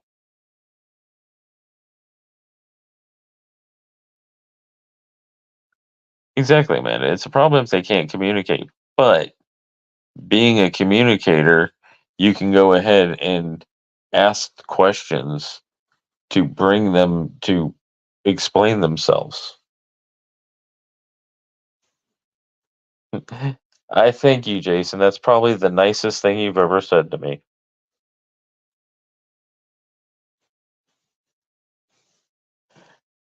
I appreciate the compliment. But like I said, that's just me. I enjoy giving my opinion and having conversation. And I am an open book. People want to know something about me, feel free to ask. I'll tell you.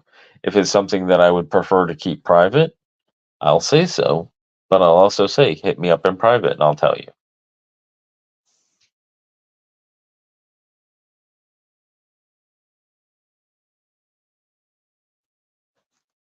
Spencer, yeah, there is, but it's more than that. People tend to want to feel a part of something.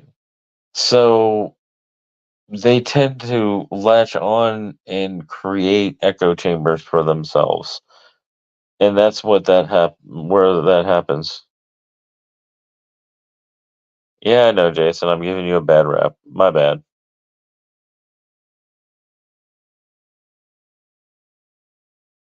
Exactly, Savannah.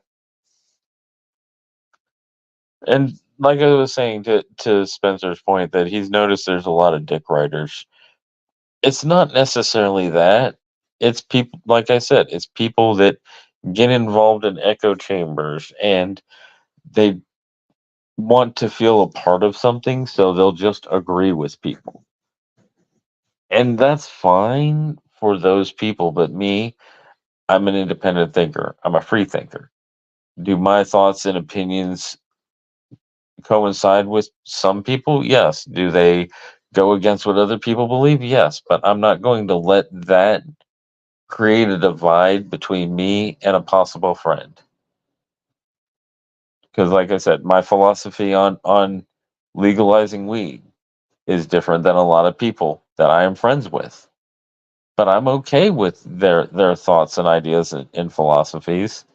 And in all honesty, the legalization of weed really has no effect on me because I don't smoke. So I don't care. And I very rarely give that opinion out. But it came up tonight, so I gave it. Yeah, because, yes, Spencer, because in reality, at least 50 to 75% of the human population are basically sheep. They follow a leader instead of leading by example.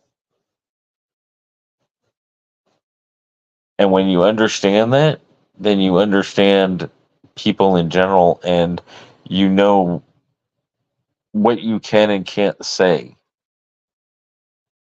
and what will or will not piss somebody off.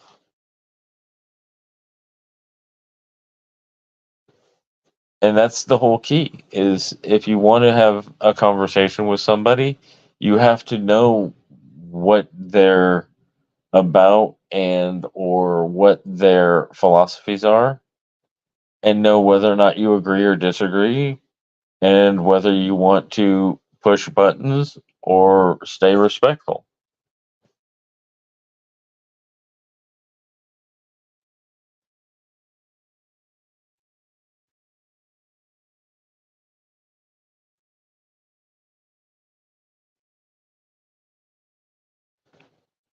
And I understand that, Spencer, but the thing is, it's like the old saying, you can lead a horse to water, but you can't make them drink.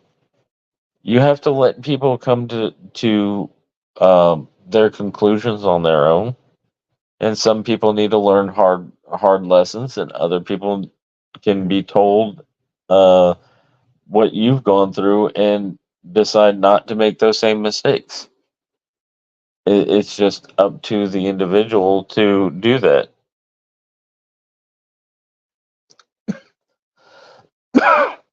Savannah, so have I, but I also choose not to dwell in it.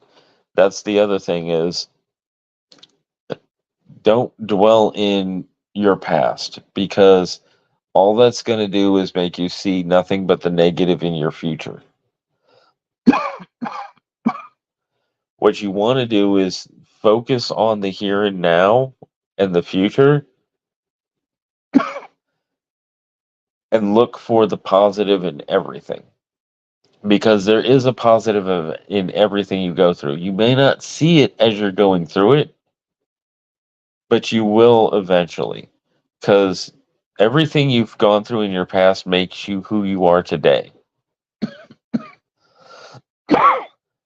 And grow and learn from your past mistakes and otherwise to become a better person in the future.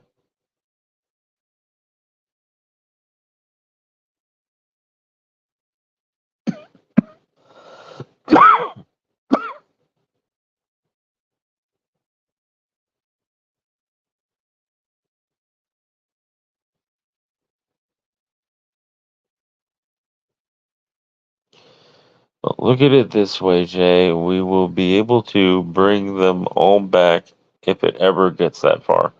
That's true, Amanda.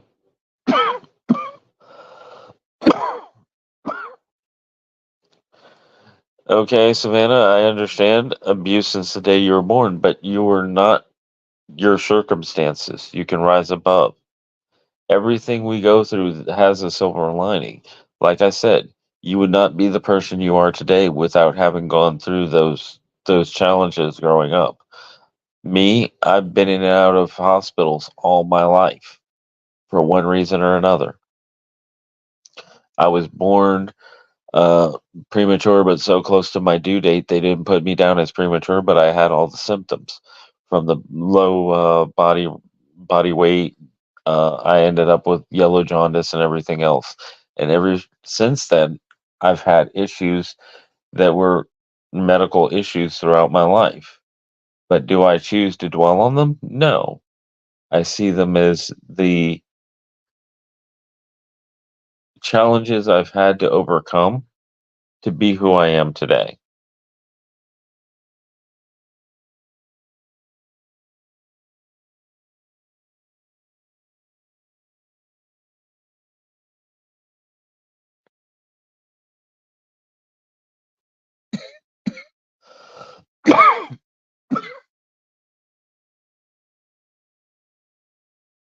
Right?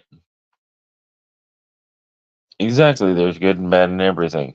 That's why the Asian cultures have the yin and yang, because it represents that there is good and evil in everyone, there is light and dark in everyone, and everybody is going to have good and bad happen in their lives.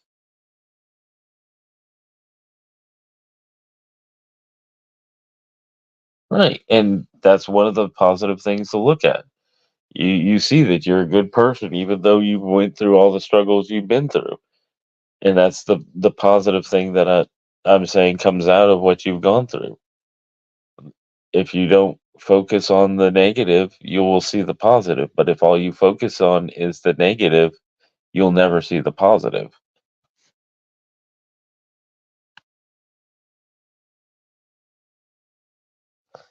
Yeah, well, like I said, it if you let people like that live rent free in your head by constantly thinking about them, listening to them, following what they do, then there it's gonna be there. You have to ignore idiots, otherwise they're going to bring you down to their level.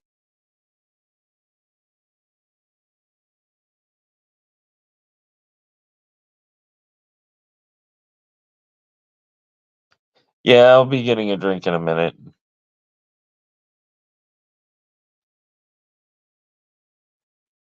It's smoker's cough because I've been a tobacco smoker since I was 18 and I'm 53 now. Or 19, I should say.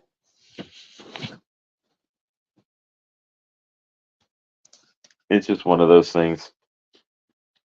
Not to mention, it happens more when I'm laying down and rather than sitting up, and I was laying in my bed instead of sitting up.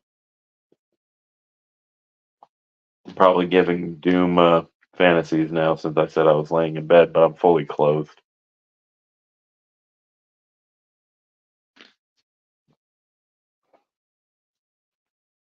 But yeah, that's the thing is you've got to focus on the positives, even when you're going through the negatives, because if you don't, you'll never see positives in your life.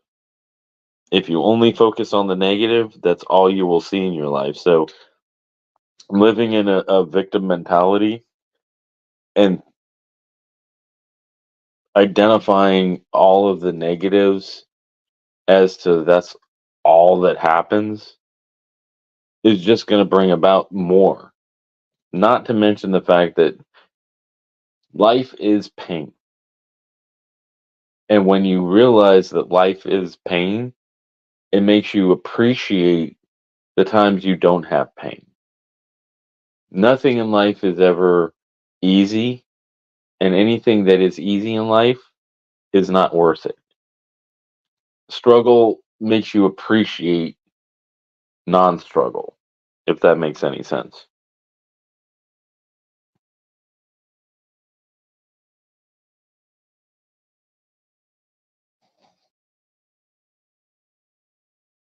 Yeah. And Spencer, that's true. Life is a bitch until you fuck her. And fucking life is not giving in to the negativity, not allowing it to make everything in your life about it. Seeing the good in yourself and in people.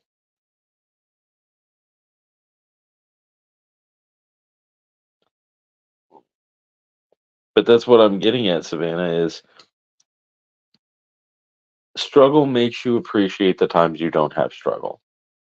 And you need to focus more on the times you don't have the struggle than when you're struggling. Because if all you focus on is the struggle, you will never appreciate the times you don't have struggle.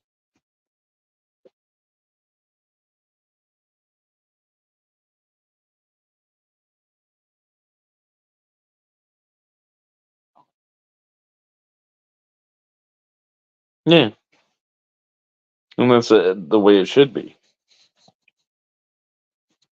Your birthday is the day you were born, not the day you're supposed to be born, whether it was premature or not.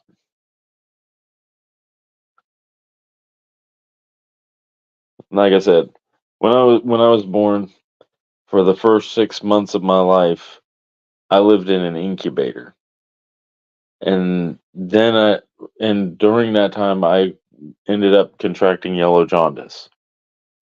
Um, my parents had to wait almost a year from the time I was born before I was let out of the hospital.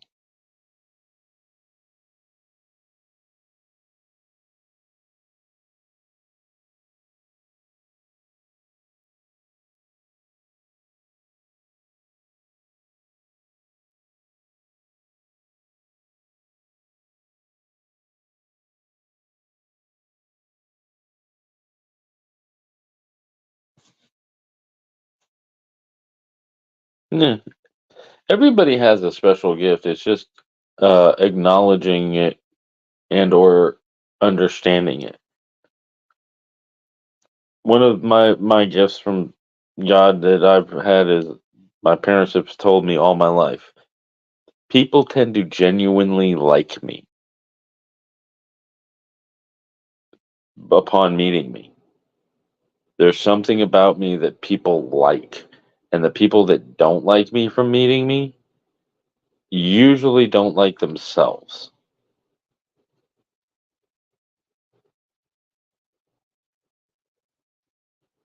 Yeah, like I said, my birth, I was in the hospital for almost a year.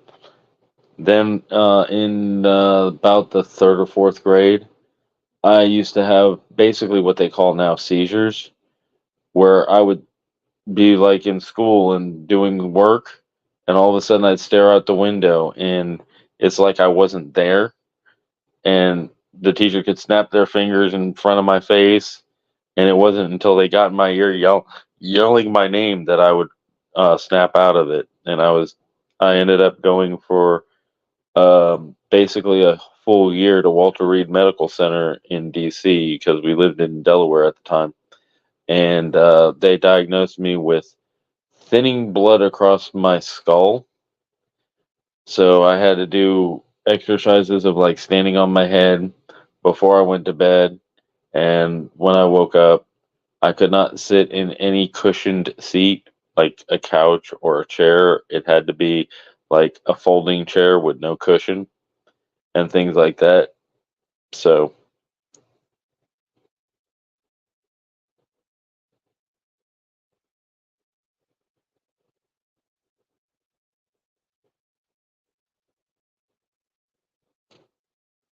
um, being able to do that is a gift from God because it makes you closer to the spirit world to where you can actually bridge a gap between the divine and humanity if you look at it that way.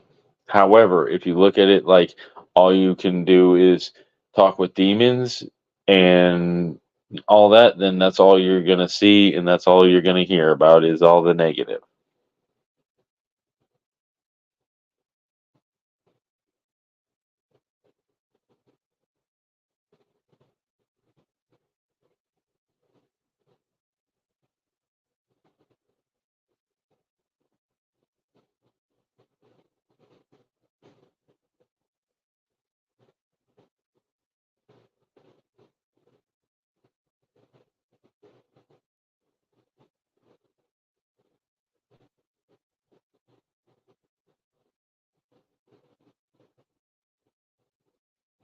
Exactly, Amanda.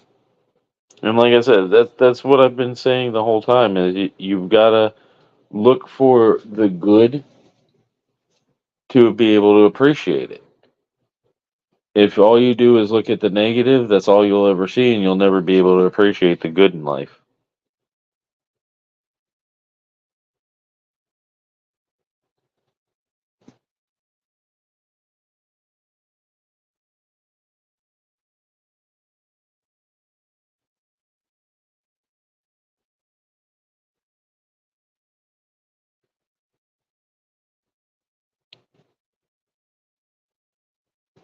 I get you. My middle brother was born with a heart murmur. However, they never had to do surgery because it wasn't that bad, and it tended to heal itself.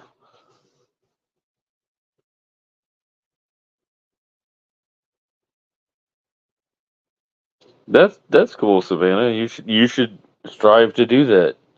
You know, set up a GoFundMe, set up a place for people to bring donations into, and you know, save money when you're doing things like that to go ahead and maybe buy a building for it, or if you have a large amount of property, you can build a um, warehouse to do it. Yeah, and do that too. Apply for a grant.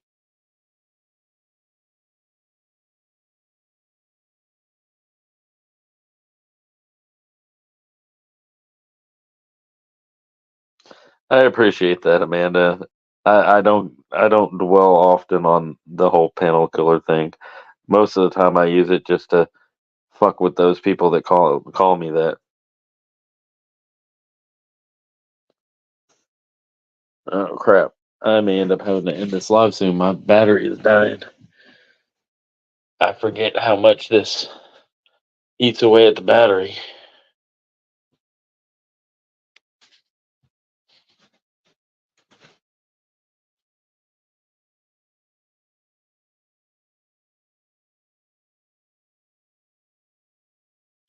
Also, I'm gonna have to use the restroom, so I'm probably gonna end up killing the live.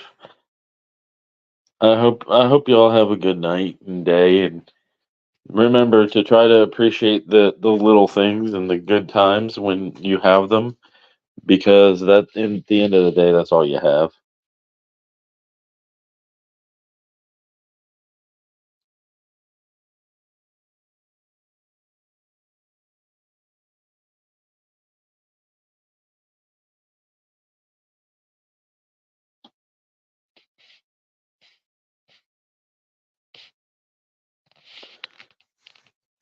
And you're welcome. All y'all are welcome. And like I said, anybody out there that feels unloved, unwanted, remember there's somebody out there that loves and cares for you no matter what. And even if you don't think there is, there is. Because you never know what people think and feel about you until you ask. And on that note, I think I'm gonna end it. Y'all have a good night and day.